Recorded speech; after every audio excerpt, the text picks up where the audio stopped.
Hi everyone, welcome to J chemistry. So guys, अपना GATE का exam finally over हो चुका है। आपका एग्जाम एक्सपीरियंस कैसा रहा आप मुझे कमेंट सेक्शन में ज़रूर बताएंगे। एंड अगर मैं अपनी बात करूँ, टू बी वेरी ऑनेस्ट, मैं इस बार एग्जाम देने नहीं जा पाई हूँ। तो जो प्रॉपर रिव्यू होता है कि कौन से वाला सेक्शन कितने मार्क्स का आया था, कितना डिफिकल्ट था, क्वेश्चंस का लेवल, वो मैं फिलहाल के लिए आपको नहीं बता पाऊंगी। तो कट ऑफ भी इस बार हम प्रेडिक्ट नहीं कर पाएंगे। बट हाँ, ये वाली चीज़ है कि मैंने टीम से जो रिव्यू लिया उससे ये समझ में आया कि MSQ क्वेश्चन इस बार भी ज़्यादा पूछे गए थे। ऑलमोस्ट हर सेक्शन से, ऑर्गेनिक फिजिकल तीनों से ही आपको 6 MSQ देखने को मिले। दैट मीन्स 18 क्वेश्चन आए हैं MSQ। अगर इतना ज़्यादा नंबर है MSQ का, उसको देख के समझ में आ रहा है कि पेपर थोड़ा सा डिफिकल्ट लगा होगा, क्योंकि MSQ में आप कितना भी अटेम्प्ट कर लो कॉन्फिडेंस के साथ, कई बार डाउट रह ही जाता है। या तो एक ऑप्शन ने एक्स्ट्रा टिक मार्क कर दिया, फिर एक रह गया, है ना। तो MSQ तो फिर हमेशा रहता है डाउटफुल, थोड़ा सा वो अलग चीज़ है। बाकी NAT वाला पोर्शन आपको कैसा लगा, MCQ वाला पोर्शन कैसा लगा। और जैसे कि टीम ने मुझे बताया कि सरफेस पॉलीमर से इस बार क्वेश्चन देखने को नहीं मिला है। क्वांटम थोड़ा सा ईजी आया था कंपेरेटिवली। इनऑर्गेनिक में जैसे हमेशा होता है, कोऑर्डिनेशन से क्वेश्चन आए थे, OMC से क्वेश्चन आए थे, है ना। और साथ में आप ये भी बताएंगे ऐसे वाले स्टूडेंट जिन्होंने जे केमिस्ट्री का क्रैश कोर्स ज्वाइन किया था नेट के लिए, आई एम श्योर आप गेट के लिए भी देकर आए होंगे एग्जाम, तो क्रैश कोर्स ने आपको कितना हेल्प किया है। उसके साथ साथ जो मैंने लास्ट वीडियो बनाई थी फाइनल टिप्स वाली, उसमें कमेंट किया था बच्चों ने कि लखनऊ वाला जो सेंटर है वहाँ पे तो ऑलरेडी बहुत सारा रश चल रहा है फिलहाल महाकुंभ की वजह से। तो आप सब एग्जाम देने टाइम से पहुँच पाए नहीं पहुँच पाए। और बाकी भी ऑल ओवर इंडिया के बच्चे जो इस वीडियो को देख रहे हैं, आप प्लीज़ मुझे कमेंट सेक्शन में बताना कि सिस्टम्स इस बार स्मूथली वर्क कर रहे थे नहीं कर रहे थे। वैसे गेट में ऐसी प्रॉब्लम आती नहीं है, लेकिन फिर भी सिस्टम प्रॉपरली वर्क कर रहे थे, एग्जाम प्रॉपरली कंडक्ट हुआ है नहीं हुआ है। और इसके अलावा वर्चुअल कैलकुलेटर आपका सही से काम किया है नहीं किया है, ये सारी चीज़ें। और आपका पर्सनल रिव्यू क्या है एग्जाम को लेकर, आपको लेंदी लगा पेपर या फिर आपको इजी लगा, आपको लगा कि प्रीवियस क्वेश्चन से काफ़ी मिलता जुलता आया था। तो ये सारी चीज़ें जो भी आपका फीडबैक रहेगा आप कमेंट सेक्शन में बताना। इसके साथ टीम में आपको पूरा पेपर सॉल्व करवाने वाले, आप पूरा सोल्यूशन देखेंगे। और अगर आपको किसी भी क्वेश्चन में डाउट होता है, आप कमेंट सेक्शन में पूछना, हम कोशिश करेंगे साथ साथ आपको रेफरेंस प्रोवाइड करते हुए चले। ठीक है। सो आई होप आपने जितनी मेहनत करी थी आप वो एग्जाम में अच्छे से परफॉर्म कर पाए हैं, आपका एग्जाम अच्छा गया है। रिजल्ट के लिए इसे बोल देती हूँ ऑल द वेरी बेस्ट। तो अब हम यहाँ पे ऑर्गेनिक केमिस्ट्री का जो एनालिसिस है वो देखेंगे। सो बेसिकली आपके पास 7 MSQ आए हुए थे, 2 NAT थे और 8 आपके पास MCQs थे। सो ओवरऑल वैसे तो जो क्वेश्चन थे वो ईजियर साइड पे ही थे, लेकिन क्योंकि आपके पास MSQ जो है वो ज़्यादा पूछे गए थे, तो हम कह सकते हैं कि जो लेवल था वो मॉडरेट टू टफ था, मॉडरेट टू ईजी था। ठीक है, सो स्टार्ट करते हैं अपना एनालिसिस से। ठीक है, सो सबसे पहले हमारे पास जो फर्स्ट क्वेश्चन था उसमें आपको ये बताना था कि M/Z की जो वैल्यू है पीक की, बेस आयन पीक की, आपको बतानी थी इंटेंस पीक 120 पे किस वाले स्ट्रक्चर्स में ऑब्टेन होगी। तो आपके पास ये वाले 2 स्ट्रक्चर्स थे, MSQ क्वेश्चन था आपके पास। तो यहाँ पे आपके पास क्या था, मैक्ले-फर्टी रीअरेंजमेंट से आपके पास क्या होगी, इस तरीके से बेस आयन पीक जो है वो ऑब्टेन होगी, है ना। तो इस वाले पे आपके पास क्या आएगी, बेस आयन पीक इस तरीके से। इसकी जो आपके पास M/Z की वैल्यू थी वो कितनी थी, 120। सिमिलरली यहाँ पे भी सिमिलर वे में ही आपके पास क्या होगी, मैक्ले-फर्टी रीअरेंजमेंट, और आपके पास क्या आएगी, M/Z इज इक्वल टू 120 पे बेस आयन पीक ऑब्जर्व होगी। ठीक है, उसके बाद नेक्स्ट जो क्वेश्चन था उसमें आपसे पूछा गया था कि कौन सा ऐसा कंपाउंड है जो म्यूटा रोटेशन जो है वो शो नहीं करता। ठीक है, डाइसैकेराइड पूछा हुआ था। तो यहाँ पे आपके पास सुक्रोज होगा उसका आंसर, जिसमें आपके पास क्या होगा, जो म्यूटा रोटेशन शो नहीं करता, और उसका जब आप हाइड्रोलिसिस करोगे तो उसके बाद आपको क्या ऑब्टेन होगा, 2 अलग अलग मोनोसेक्राइड्स जो हैं वो ऑब्टेन होंगे। ठीक है, उसके बाद जो नेक्स्ट क्वेश्चन था आपके पास उसमें आपसे रेट्रोसिंथेसिस डिस्कनेक्शन से क्वेश्चन था। आपसे पूछा हुआ था कि बेस्ट रेट्रोसिंथेटिक पाथवे जो है वो कौन सा होगा। तो यहाँ पे अगर आप इस पोजीशन से जो है इसका डिस्कनेक्शन करोगे तो आपके पास यहाँ पे एक्टिव मिथिलीन क्या मिलेगा, कंपाउंड मिलेगा। सो यहाँ पे जो बेस्ट सुटेबल पाथवे था ना आपके पास ये वाला था, यहाँ से आपको क्या करवाना था, डिस्कनेक्शन करवाना था। नेक्स्ट क्वेश्चन में आपको यहाँ पे HA का बताना था, जो मल्टीप्लिसिटी है वो कितनी आएगी। तो यहाँ पे देखो, यहाँ पे HA जो है वो ड्यूटेरियम की वजह से स्प्लिट होगा, और यहाँ पे 2Ni+1 का फॉर्मूला लगाओगे आप, 2Ni+1।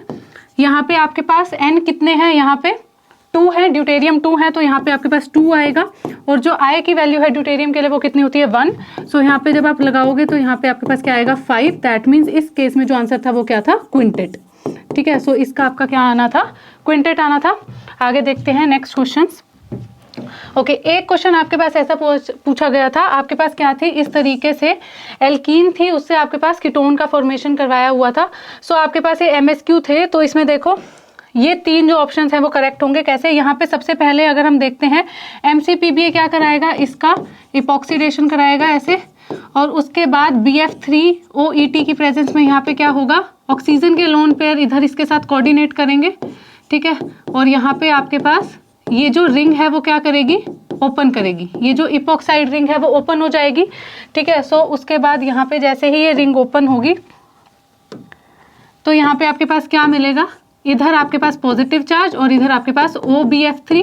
उसके बाद नेक्स्ट स्टेप में क्या होगा, यहाँ से आपके पास हाइड्राइड जो है वो इधर ट्रांसफर हो सकता है, ठीक है। सो यहाँ से आपके पास हाइड्राइड ट्रांसफर होगा, ऐसे यहाँ पे आपके पास इधर से हाइड्राइड ट्रांसफर हो जाएगा यहाँ पे, और यहाँ पॉजिटिव चार्ज आ जाएगा। उसके बाद ये बॉन्ड जो है वो ऐसे ब्रेक करेगा और आपके पास ये जो कीटोन है वो क्या हो जाएगा, ऑब्टेन हो जाएगा, ठीक है। तो एक आप ऐसे कर सकते हो, तो फर्स्ट जो है वो आपका करेक्ट होगा।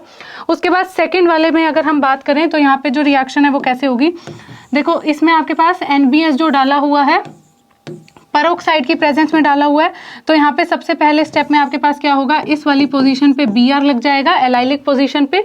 उसके बाद NaOH की प्रेजेंस में क्या होगा, OH नेगेटिव इस वाले सेंटर पे अटैक करेगा, इस Br ग्रुप को लीव करेगा, तो यहाँ पे आपके पास क्या लग जाएगा, सेकेंड स्टेप के बाद सब्सटीट्यूशन के बाद यहाँ पे आपके पास OH लग जाएगा, ठीक है। उसके बाद थर्ड स्टेप में क्या गिवन है, MnO2। सो MnO2 क्या कराएगा, इसका ऑक्सीडेशन। सो यहाँ पे ये जो अल्कोहल है वो किसके अंदर कन्वर्ट हो जाएगा, डबल बॉन्ड O के अंदर। और उसके बाद लास्ट स्टेप में आपके पास क्या है, Li लिक्विड अमोनिया। सो वो क्या करेगा, इस पाई बॉन्ड को रिड्यूस करेगा इस तरीके से, है ना। सो इस पाई बॉन्ड को रिड्यूस करेगा, आपको ये जो है कंपाउंड जो है वो मिल जाएगा, ठीक है। सो यहाँ पे हम इस तरीके से भी कर सकते थे। सो सेकेंड वाला भी हमारे पास क्या होगा, करेक्ट होगा। उसके बाद अगर हम थर्ड वाला देखते हैं ऑप्शन, तो उस केस में आपके पास क्या है, SeO2 है। SeO2 की प्रेजेंस में आपके पास यहाँ एलाइलिक पोजीशन पे OH ग्रुप जो है वो अटैच हो जाएगा। उसके बाद डेस मार्टिन पर DMP जो है वो आपको गिवन था। सो ये क्या करेगा, आपके पास एलाइलिक अल्कोहल को कन्वर्ट कर देगा डबल बॉन्ड O के अंदर। सो यहाँ पे किस में कन्वर्ट हो जाएगा, डबल बॉन्ड O के अंदर, इस तरीके से। उसके बाद आपके पास क्या गिवन है थर्ड स्टेप में, केस इलेक्ट्राइड। तो यहाँ पे आपके पास क्या होगा, जो H नेगेटिव है वो इस सॉफ्ट सेंटर पे अटैक करेगा, क्योंकि ये बल्की है और हमारे पास कैसा है, सॉफ्ट है। इसकी वजह से यहाँ पे आपके पास क्या बनेगा, इस तरीके से आपके पास क्या होगा, यहाँ पे पाई बॉन्ड, इधर O नेगेटिव, और यहाँ पे जब वर्कअप के बाद OH के अंदर कन्वर्ट होगा तो यहाँ पे आपका क्या हो जाएगा, उसके बाद कीटो इनोल टोटोमेरिज्म हो जाएगा, और ये किसके अंदर कन्वर्ट हो जाएगा, हमारे फॉलोइंग कीटोन के अंदर, ठीक है। तो ये वाला भी हमारा क्या होगा, करेक्ट, ओके। उसके बाद नेक्स्ट वाला क्वेश्चन देख लेते हैं, ठीक है। नेक्स्ट क्वेश्चन में आपसे यहाँ पे पूछा हुआ था, ये रिएक्शन पूछी हुई थी। देखो इसके अंदर आपके पास अटैक करा रखा था alpha beta unsaturated carbonyl compound का MEMgBr के साथ। उसके बाद PCC और H2PD में PDC में आपसे पॉसिबल प्रोडक्ट जो है वो पूछे हुए थे। तो यहाँ पे देखो आपके पास ना जो चारों ऑप्शन थे उसमें ऑब्वियसली यहाँ पे क्या होना था, ये Me का अटैक होना था इस वाले अल्फा बीटा अनसैचुरेटेड सिस्टम पे, और इस तरीके से आपके पास क्या ऑब्टेन होना था, ये वाला फॉलोइंग कंपाउंड ऑब्टेन होना था, ठीक है। अब यहाँ पे जो Me है, क्योंकि पॉसिबल प्रोडक्ट्स पूछे थे तो आपको दोनों देखने थे। ये Me जो है वो ET के सेम स्टीरियो में भी आ सकता है और ऑपोजिट स्टीरियो में भी आ सकता है। दैट मीन्स Me वेज से भी अटैक कर सकता है, डैश से भी। तो आपको बस यहाँ पे देखो डैश से भी कर सकता है, वेज से भी कर सकता है, ठीक है। यहाँ पे जो सारे ऑप्शन थे ना उसमें आपके पास दोनों पॉसिबिलिटीज जो है वो गिवन थी। फर्क क्या था, यहाँ पे कार्बोनिल इस साइड बना रखा है और दूसरे एग्जाम्पल्स में जो दूसरे आपके पास ऑप्शन थे उसमें कार्बोनिल जो है वो इस साइड बना रखा था, ठीक है। तो आप इसको कैसे चेक कर सकते हो, आपको यहाँ पे बस यही देखना था कि ये वाला जो हमारे पास सेंटर है इसमें जो ET की स्टीरियो है, इस वाले सेंटर की स्टीरियो हमारे पास क्या रहनी थी, सेम रहनी थी। तो आपको बस उससे ही प्रिडिक्ट करना था आंसर। तो यहाँ पे आप देखो, अगर हम इस वाले सेंटर की देखते हैं तो यहाँ पे ये 1 होगा, ये 2, ये 3, तो यहाँ पे 1 2 3 आपके पास कैसा है, R है ये वाला, है ना। और जब इन दोनों एग्जाम्पल्स में आप देखोगे तब इस केस में भी ये क्या आएगा, R ही आएगा, 1 2 3। और यहाँ पे 1 2 3 का रोटेशन आपके पास क्लॉकवाइज है, फोर्थ प्रायोरिटी डैश पे है तो ये भी R होगा, और इस केस में ये भी आपके पास क्या होगा, R होगा। तो ये वाले जो दोनों ऑप्शंस हैं वो करेक्ट होंगे। जो दूसरे ऑप्शंस गिवन थे उसमें सेम ही था, बस आपके पास ये वाला जो ग्रुप था वो इधर लगा रखा था, ET जो है वो इधर लगा रखा था, उसमें जो स्टीरियो है वो चेंज हो गई थी, ठीक है। सो ये दोनों आपके करेक्ट ऑप्शंस होंगे। नेक्स्ट देखो, नेक्स्ट क्वेश्चन हमारे पास क्या था, ये हमारे पास इनोलेट केमिस्ट्री से था। इसमें आपके पास सबसे पहले देखो यहाँ पे इनोलेट आयन का फॉर्मेशन कराया हुआ था, ठीक है। सो यहाँ पे इस केस में इनोलेट आयन का फॉर्मेशन होगा, और उसके बाद आपके पास एल्डिहाइड था जिसके ऊपर आपके पास क्या होगा, अटैक होगा। अब यहाँ पे देखो हमारे पास क्या है कि यहाँ पे हमारे पास सपोज हमारे पास कोई न्यूक्लियोफाइल होता है, तो यहाँ पे आपके पास क्या होता है, अटैक होगा न्यूक्लियोफाइल का। तो यहाँ पे ये किस सेंटर से अटैक हो रहा है, देखो यहाँ पे कहाँ जा रहा है, डैश पे जा रहा है, OH जो है वो डैश पे जा रहा है। तो जो हमारे पास न्यूक्लियोफाइल ने अटैक किया होगा वो कहाँ से किया होगा, वेज से। दैट मीन्स हमारे पास जो अटैक हुआ है वो कहाँ से हुआ है, फ्रंट फेस से। तो बस आपको यहाँ पे फ्रंट फेस देख लेने थे, एल्डिहाइड और कीटोन, एल्डिहाइड और आपके पास यहाँ पे इनोलेट में कौन सा फ्रंट फेस है, ठीक है। तो फ्रंट फेस के लिए बस आपको क्या करना था, यहाँ पे इसकी नंबरिंग करो 1 2 3। तो यहाँ पे 1 2 3 का रोटेशन आपके पास कैसा है, एंटी क्लॉकवाइज। दैट मीन्स इसमें फ्रंट फेस क्या है, साए। और अगर हम इसमें फ्रंट फेस निकालते हैं तो ये 1 2 3, तो यहाँ पे भी 1 जो फ्रंट फेस है आपके पास कैसा है, साए। तो यहाँ पे साए ही आपके पास क्या था, इनोलेट का था, और साए ही आपके पास क्या था, एल्डिहाइड का क्या था, फेस था, ठीक है। तो इसमें फेस पूछा हुआ था कौन सा होगा। उसके बाद अगर हम इस वाले क्वेश्चन की बात करते हैं तो ये आपके पास हाइड्रोबोरेशन रिएक्शन से क्वेश्चन था, 8th वाला क्वेश्चन। इसमें क्या था, देखो सबसे पहले ये जो पाई बॉन्ड है ये यहाँ पे क्या होगा, हाइड्रोबोरेशन रिएक्शन होगी ऐसे बी, यहाँ पे आपके पास क्या होगा, इधर बोरोन जो है वो ऐड हो जाएगा। सो यहाँ पे आपके पास ये BH और इधर H, और इस तरीके से आपके पास हाइड्रोबोरेशन रिएक्शन जो है वो होगी, ठीक है। तो यहाँ पे आपके पास क्या बनेगा, इस तरीके से पाई बॉन्ड, और यहाँ पे आपके पास इधर H लग जाएगा, इधर आपके पास BH, और यहाँ पे ये वाला ग्रुप जो भी लगा हुआ है। उसके बाद ये पाई इलेक्ट्रॉन डेंसिटी इधर अटैक करेगी, ठीक है। तो हमारे पास यहाँ पे क्या था, ये पाई इलेक्ट्रॉन डेंसिटी हमारे पास अटैक करेगी, 6 मेंबर की रिंग बनेगी। उसके बाद CO की प्रेजेंस में हमारे पास क्या आ जाएगा, बोरोन की जगह CO जो है वो आ जाएगा, और यहाँ पे हमारे पास क्या आ जाएगा, कार्बोनिल कंपाउंड जो है वो जनरेट हो जाएगा। तो यहाँ पे बस आपसे स्टीरियो पूछी गई थी कि आपके पास सिस बनेगा या ट्रांस बनेगा। तो जब भी ऐसे आपके पास हाइड्रोबोरेशन होता है तो उस केस में आपके पास कौन सा प्रोडक्ट बनता है, ट्रांस वाला प्रोडक्ट जो है वो बनता है, क्योंकि यहाँ पे बोरोन का क्या होता है, सिन एडिशन होता है। तो इधर भी आपके पास बोरोन का सिन एडिशन होगा, उसके बाद ये जो पाई इलेक्ट्रॉन डेंसिटी अटैक करेगी तब भी सिन एडिशन होगा। तो यहाँ पे आपके पास क्या बनेगा, ट्रांस प्रोडक्ट जो है वो फॉर्म होगा। उसके बाद देखो नेक्स्ट स्टेप में ये हमारे पास X बनेगा। उसके बाद नेक्स्ट स्टेप में LDA TMSCl की प्रेजेंस में रिएक्शन कराई थी, तो सबसे पहले आपके पास इनोलेट आयन फॉर्म होगा। उसके बाद नेक्स्ट स्टेप में ये PH SCl के ऊपर अटैक करेगा, तो यहाँ पे आपके पास क्या बन जाएगा, इस तरीके से आपके पास यहाँ पे क्या बनेगा, SPH जो है वो अटैच हो जाएगा। उसके बाद MCPBA की प्रेजेंस में यहाँ पे इसका ऑक्सीडेशन हो जाएगा, और उसके बाद यहाँ पे क्या हो जाएगा, आपके पास बीटा हाइड्राइड एलिमिनेशन होगा इस तरीके से, और इस वाली पोजीशन पे आपके पास क्या आ जाएगा, पाई बॉन्ड। सो X जो है वो आपका सिन एलिमिनेशन के बाद ये जो है वो फॉर्म हो जाएगा, ठीक है। तो इसका करेक्ट ऑप्शन ये वाला था। नेक्स्ट देखते हैं। सो यहाँ पे आपको एक 1H NMR से जो है वो क्वेश्चन पूछा हुआ था। इसके अंदर आपके पास क्या था, IR जो स्ट्रेचिंग फ्रीक्वेंसी है वो 1680 सेंटीमीटर इनवर्स जो है वो गिवन थी, और यहाँ पे 1H NMR डाटा जो है वो गिवन था। तो देखो ये वाले जो सिग्नल्स थे वो किसके कॉरस्पॉन्डिंग थे, 2 हाइड्रोजन थे हमारे पास, ठीक है। तो ये हमारे पास बेंजीन से अटैच जो प्रोटॉन्स हैं वो थे, ठीक है। तो यहाँ पे भी हमारे पास क्या है, 2 हमारे पास प्रोटॉन्स हैं। अगर ये HA है तो ये वाले क्या होंगे, HB। सो पैरा सब्सटीट्यूटेड था, सारे ही केसेस में हमें पैरा सब्सटीट्यूटेड जो है वो गिवन था। उसके बाद यहाँ पे 3.8 के ऊपर हमारे पास सेप्टेट आ रहा था, वो किसके कॉरस्पॉन्डिंग था, इस वाले H के कॉरस्पॉन्डिंग था। 1 हाइड्रोजन का सेप्टेट तभी आएगा जब यहाँ पे 2 CH3 से वो क्या होगा, अटैच्ड होगा। उसके बाद 2.2 पे आपका सिंगलेट आ रहा था 3 हाइड्रोजन के लिए।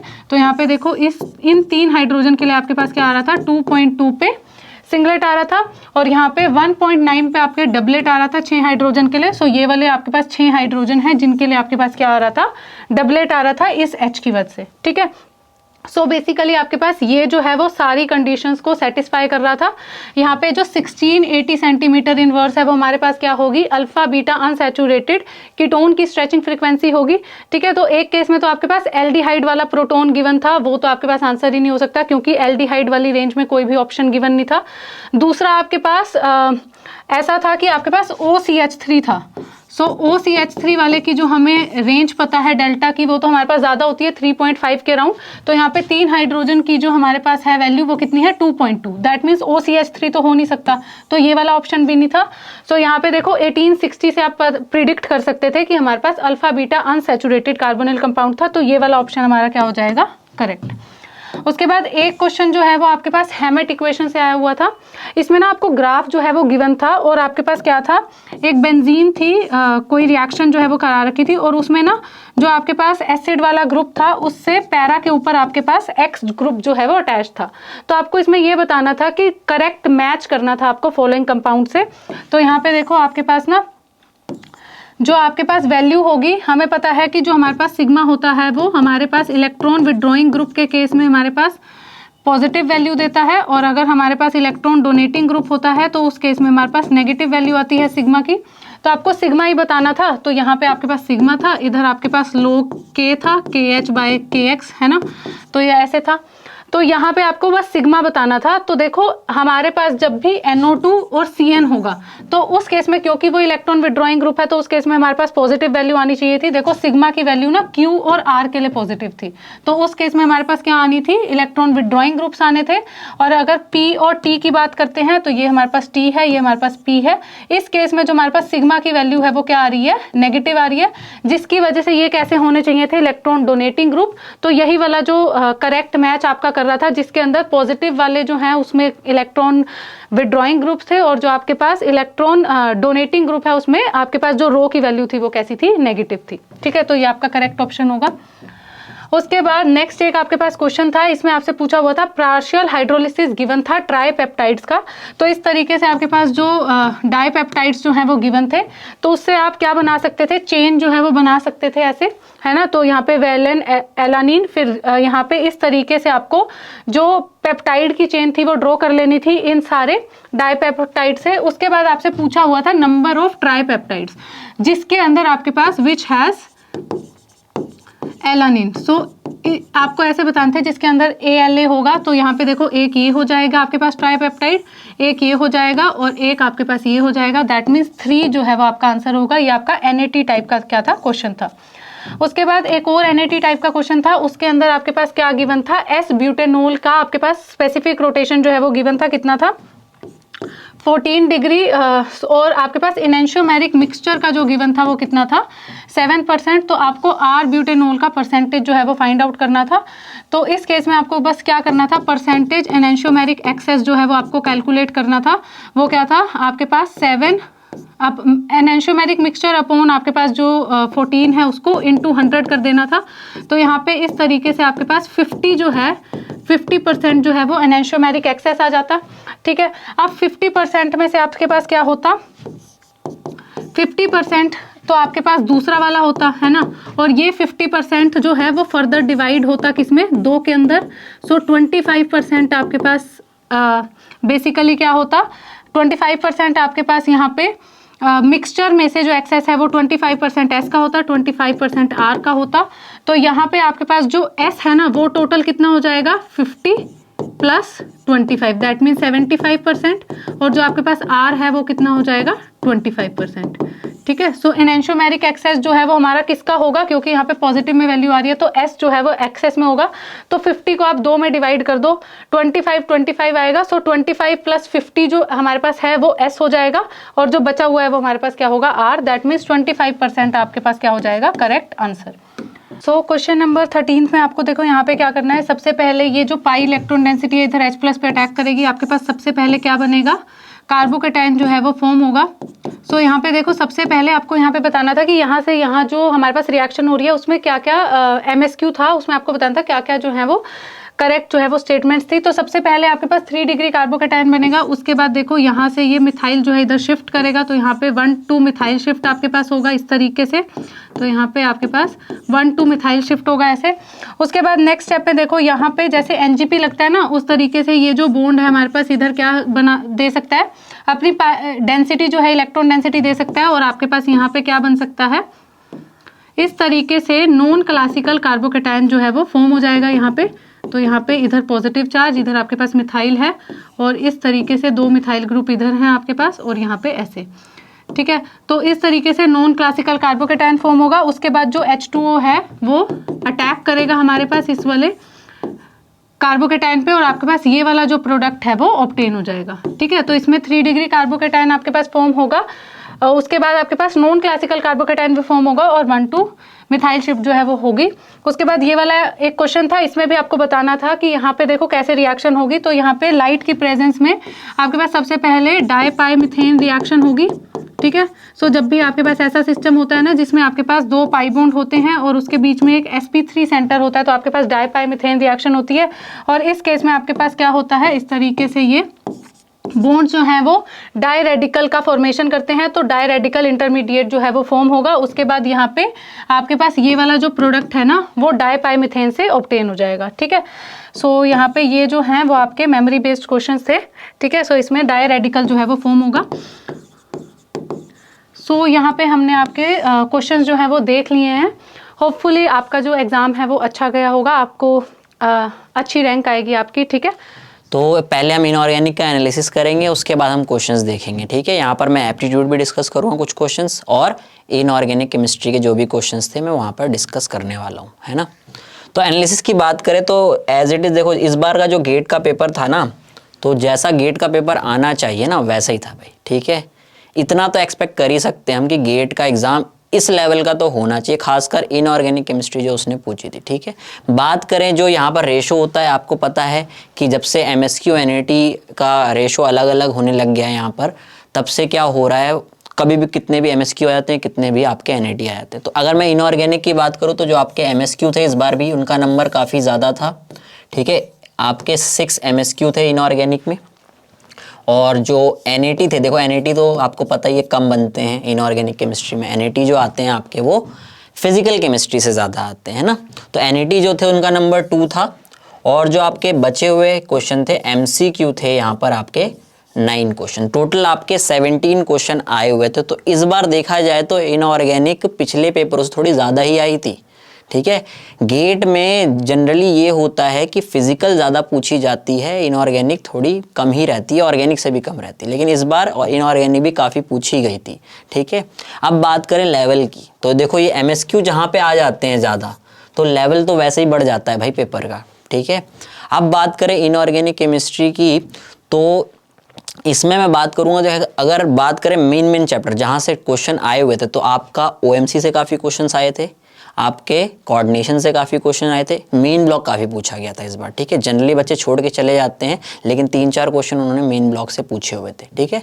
तो नॉर्मली देखो गेट में जो होता है ना, बोरोन केमिस्ट्री, सिलिकॉन केमिस्ट्री, इनसे ही क्वेश्चन जनरली ज़्यादा आते हैं, ठीक है। और वही आए हुए थे, बोरोन से एक क्वेश्चन, बोराजिन का क्वेश्चन पूछा हुआ था, एक जेनॉन फ्लोराइड का क्वेश्चन पूछा हुआ था, और एक आपका सिलिकॉन से था। वो तो प्रोसेस था थोड़ा सा लंबा, वो तो याद करने वाला था बिल्कुल ही, ठीक है। तो बात करें, देखो आपको पता है मेन ब्लॉक जैसे ही ज़्यादा हो जाता है वैसे पेपर टफ लगने लगता है, क्योंकि ज़्यादातर बच्चे छोड़ के जाते हैं। चलो वो तो आपने ज़्यादातर बच्चे ही छोड़ रहे होंगे, उसका हटा देते हैं। लेकिन बात करते हैं कोऑर्डिनेशन और आपके OMC का। तो जो कोऑर्डिनेशन वाला पार्ट था वो ईजी था, मैं बोलूँगा कोऑर्डिनेशन जो थी वो ईजी पे ज़्यादा थी, ठीक है। ईजी टू मॉडरेट बोल सकते हो, एक आध क्वेश्चन ठीक था, बाकी बहुत ईजी था। बात करें OMC की, तो OMC टफ थी भाई, ठीक है। OMC की बात करो, जो आपकी इनऑर्गेनिक है उसको थोड़ा टफ जो जिसने बनाया है वो OMC ने ही बनाया है, ठीक है। OMC से आपके 4-5 क्वेश्चन आए थे, 1-2 क्वेश्चन को छोड़ के बाकी जो भी क्वेश्चन थे वो टफ थे। तो एक आध इजी था, बाकी टफ थे, तो मैं मॉडरेट टू टफ बोल सकता हूँ, ठीक है। ओवरऑल क्योंकि मेन ब्लॉक भी ज़्यादा पूछा हुआ था, एफ ब्लॉक बिल्कुल नहीं पूछा गया था, ठीक है। आपका जो न्यूक्लियर का क्वेश्चन था वो भी काइनेटिक्स वाला आया था, और आपका जो बायो इनऑर्गेनिक से एक क्वेश्चन आया था वो भी MSQ था, और वो भी अगर आपने मैकेनिज्म नहीं पढ़ा साइटोक्रोम P450 का तो वो भी आपका गलत हो सकता था, ठीक है। तो वो भी डीप में पूछा था। तो मैं ओवरऑल अगर पेपर का लेवल की बात करूँगा ना, लेवल, तो लेवल जो पेपर का था वो मैं बोलूँगा मेन ब्लॉक और OMC की वजह से थोड़ा सा टफ की तरफ चला गया। तो मॉडरेट टू आप बोल सकते हो, मॉडरेट टू टफ बोल सकते हो थोड़ी सी, ठीक है। इनऑर्गेनिक खासकर केमिस्ट्री के बारे में हम अगर बात करें, ठीक है। क्लियर है, ये तो बात हो गई एनालिसिस की। अब कर लेते हैं क्वेश्चंस डिस्कस, कौन कौन से क्वेश्चंस आपके आए थे। चलो, तो यहाँ पर आप देखोगे पहला क्वेश्चन ये NAD के फॉर्म में पूछा हुआ था, ठीक है। 1 नंबर में क्वेश्चन पूछा था कि जेनॉन और फ्लोरीन की आपने 1:1 में रिएक्शन कराई और आपको मिला यहाँ से क्या, जेनॉन क्या मिलेगा, ठीक है। पहले तो ये कंपाउंड जो मिला आपका X, इसको लेट सपोज X बोला हुआ था कि XgF2 मिला, है ना, Xgf2 ही मिलता है। जब 1:1 रेशो में कराते हैं हम, या कई बार हम 2:1 भी बोल देते हैं, वो अलग चीज़ है, लेकिन 1:1 में जब हम कराते हैं तो Xgf2 मिलता है हमें। उसके बाद क्या होता है, यहाँ पर क्या किया कि 2 मॉलिक्यूल इसके लिए Xgf2 के और एक ASF5 का लिया, तो यहाँ पर मिलता है आपको ये आयनिक कंपाउंड, ठीक है ये। और इसमें पूछा था कि जो केटाइन है ना, ये वाला, ये जो X का केटाइन बना है, उसमें बताओ नंबर ऑफ लोन पेयर्स कितने, total number of lone pairs. तो ये जो केटाइन है, इसकी स्ट्रक्चर जो होती है वो इस तरह से होती है, XgF और F, ठीक है। तो गिन लो, यहाँ पर देखो जन 2 बॉन्ड बना रहा है, तो यहाँ पर आपके 3 लोन पेयर होंगे। यहाँ पर देखो ये जो ब्रिजिंग कर रहा है यहाँ पर फ्लोरीन, ठीक है, ध्यान रखना ब्रिजिंग कर रहा है मतलब अपने लोन पेयर से ब्रिजिंग कर रहा होगा, तो इसके पास 2 ही लोन पेयर होंगे। बाकी जो टर्मिनल वाली फ्लोरीन है, इनके पास 3-3 लोन पेयर होंगे, ठीक है, और इसके पास भी 3 होंगे। तो टोटल आप अगर गिनोगे यहाँ पर तो कितने हो जाएंगे, ये 2 यहाँ से आ गए, 3 3 3 और 3, टोटल लोन पेयर्स कितने आ गए भाई, 14। तो 14 आपका करेक्ट आंसर था इसका। क्लियर है। नेक्स्ट अगर क्वेश्चन की बात करें तो बहुत इजी था, ESR से एक क्वेश्चन पूछा हुआ था कि नंबर ऑफ हाइपरफाइन लाइंस बतानी थी इस रेडिकल में CH2H, लेकिन एक चीज यहाँ पर मेंशन करी थी कि आपका सारे H जो होंगे वो पार्टिसिपेट करेंगे कपलिंग में, ठीक है, आपको कोई H छोड़ना नहीं है। तो यहाँ पर अगर इसका स्ट्रक्चर आप बनाओगे ना, तो ये रेडिकल हो गया, ये हाइड्रोजन और एक लगा होगा यहाँ पर OH ग्रुप। तो इस हाइड्रोजन को भी काउंट करना है, ठीक है, उसने बोला था कि करना है। तो यहाँ पर आप देखो 2 टाइप के हाइड्रोजन्स हैं, ये दोनों सेम होंगे और ये वाला हाइड्रोजन जो होगा वो अलग होगा, B टाइप का होगा। तो जो कपलिंग होगी, लाइंस जो मिलेंगी आपको वो कितनी मिलेंगी, एक तो ये 2 कपल करेंगे तो N+2, क्योंकि 1/2 होती है, 2+1 और मल्टीप्लाई करोगे क्योंकि 2 तरह की न्यूक्लियाई हैं, तो इससे करोगे तो 1+1, तो यहाँ से आ जाएगा 3, यहाँ से आ जाएगा 2, दैट इज 6 लाइन्स आ जाएंगी, ठीक है। यहाँ पे इसका आंसर क्या था, 6 था। ये 2 NAT हो गए आपके। उसके बाद यहाँ पर ये वाला क्वेश्चन पूछा हुआ था, ये भी इजी था वैसे क्वेश्चन मेरे हिसाब से। तो जो ये वाला क्वेश्चन था आपका CuClO4 इसमें आपने HCl डाला। बेसिकली ये तो सॉल्ट की फॉर्म में लिखा हुआ है, लेकिन ये कॉम्प्लेक्स जो होता है यहाँ पे देखो वाटर मॉलिक्यूल है, ये कॉम्प्लेक्स इस तरह से होता है, COH2O 6 और 2+, और ये पिंक कलर का होता है। जब इसमें आप HCl डालोगे तो आपका क्या मिलता है, यहाँ पर जो प्रोडक्ट मिलता है वो ये मिलता है COCl4 2-, और ये आपका क्योंकि ये टेट्राहेड्रल है तो पार्शियल लपोटे अलाउड होता है, इसलिए इंटेंस ब्लू कलर का होता है। यही बोला हुआ था कि ब्लू कलर का मिलेगा, तो ये मिलता है टेट्राहेड्रल कॉम्प्लेक्स, ठीक है। COCl4 2- का आंसर था। फिर एक क्वेश्चन पूछा हुआ था कि आपको ये काई जो है यहाँ पर, ये क्या ससेप्टिबिलिटी है, chi of MnO on cooling increases up to 180 kelvin, increase cool जब कर रहे हैं, उसके बाद क्या कर रहा है, 118 केल्विन का जो टेम्परेचर है उसके बाद वो क्या कर रहा है, देन डिक्रीज कर रहा है। तो बताओ जो मटेरियल होगा वो क्या होगा, ये MnO जो है वो किस टाइप का मटेरियल है।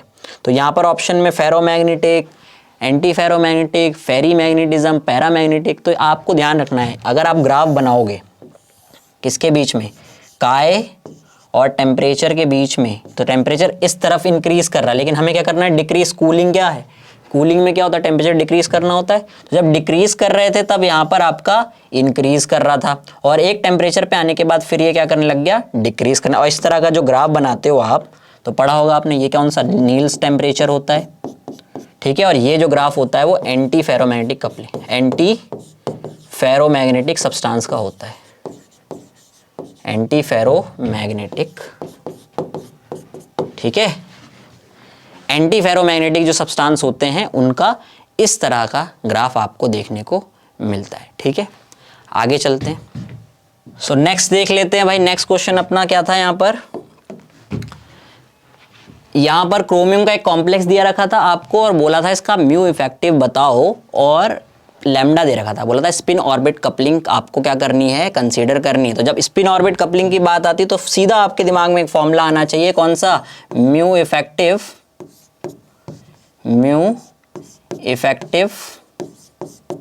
Is equal to mu spin 1 - alpha lambda by डेलो, है ना, ये फॉर्मूला आप पढ़ते हो, ठीक है। अब क्योंकि क्रोमियम 3+ है, D3 सिस्टम होगा, इसकी जो ग्राउंड स्टेट आएगी वो नॉन डीजेनरेट यानी कि A2G आएगी। इसकी ग्राउंड स्टेट क्या आती है, 3A2G, और जब ग्राउंड स्टेट 4A2G आएगी, 3 अनपेड इलेक्ट्रॉन होंगे ना 4A2G। तो जब ग्राउंड स्टेट ए आती है ना नॉन डीजेनरेट, तो अल्फा की वैल्यू होती है 4, तो यहाँ पे अल्फा जो आएगा वो 4 आ जाएगा। लैम्डा और डेलो आपको दे रखा है। म्यू स्पिन कैसे निकालोगे, 3 अनपेड इलेक्ट्रॉन होंगे, 3.87 म्यू स्पिन आ जाएगा जब इसको कैलकुलेट करोगे।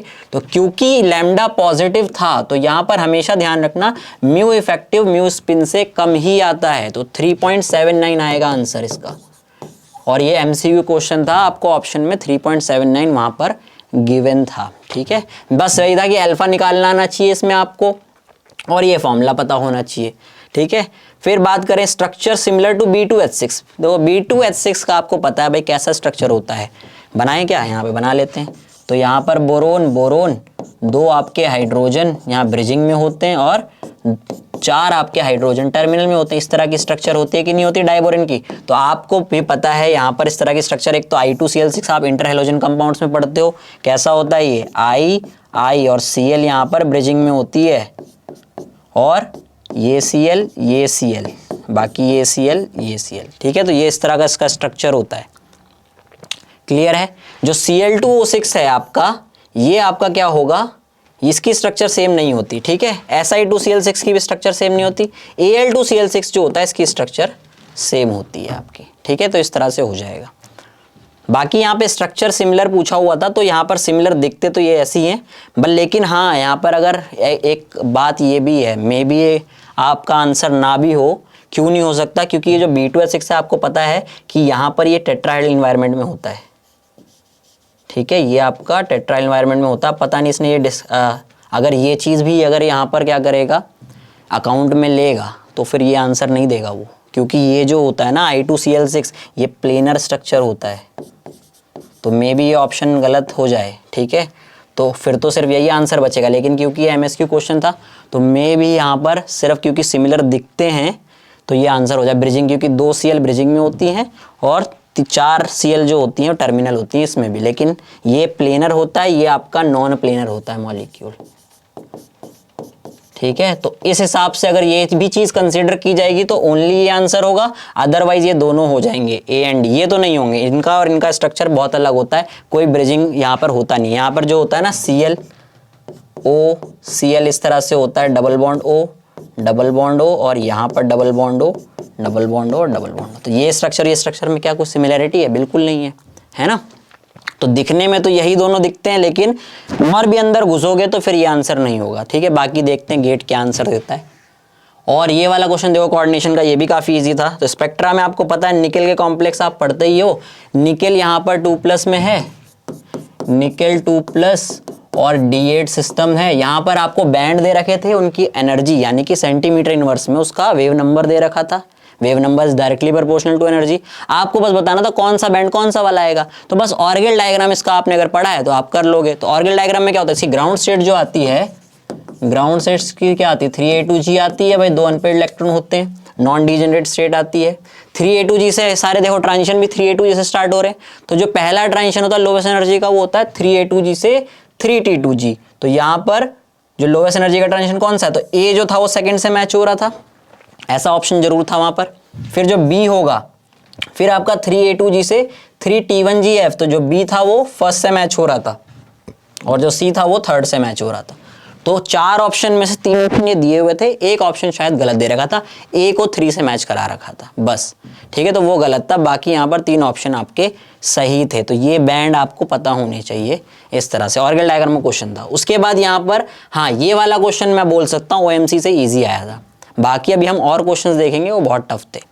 इसमें देखोगे तो पूछा था कि जो मेटल बॉन्ड ऑर्डर है, क्योंकि OMC में हम पढ़ते हैं ये वाले मेटल बॉन्ड ऑर्डर किसमें 3.5 या उससे ज़्यादा होगा। ठीक है, क्वेश्चन ध्यान से पढ़ना होता है, 3.5 उससे ज़्यादा होगा। तो यहाँ पे आप जब निकालोगे ना, ये वही कॉन्सेप्ट है आपका। यहाँ पर आप किस तरह से बनाते हो, सिग्मा पाई डेल्टा बॉन्डिंग वाला यहाँ पर चक्कर आता है। तो जब यहाँ इसके लिए बनाओगे, इसका बॉन्ड ऑर्डर जो आएगा वो 4 आएगा। ठीक है, इसका 4 आएगा, इसका आपका 3 आएगा बॉन्ड ऑर्डर। इसमें तो देखो आपका एक ही होता है ना, MN के बीच में एक सिंगल बॉन्ड ही तो होता है। ये तो मेटल कार्बोनिल हैं आपके, तो ये तो आंसर होगा नहीं। उसके बाद यहाँ जब देखोगे तो इसमें भी आपके कितने 3.5। ठीक है, ये एग्जाम्पल तो मैंने क्रैश कोर्स की वीडियो में भी कराए थे। तो यहाँ पर 3.5 आएगा, यहाँ 3, यहाँ 4 और यहाँ 1 आएगा। तो आप खुद ही समझ सकते हो आंसर क्या होगा, एक ये वाला आंसर होगा और एक ये वाला जिसमें 3.5 और उससे ज़्यादा हो। उसमें क्या आ रहा है, 3 आ रहा है बॉन्ड ऑर्डर, तो वो आपका आंसर नहीं होगा। ठीक है, आगे चलते हैं।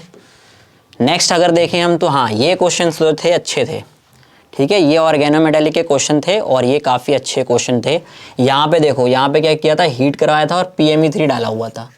और ये प्रोडक्ट आप मतलब ऑप्शन, वैसे प्रोडक्ट तो यही सही है।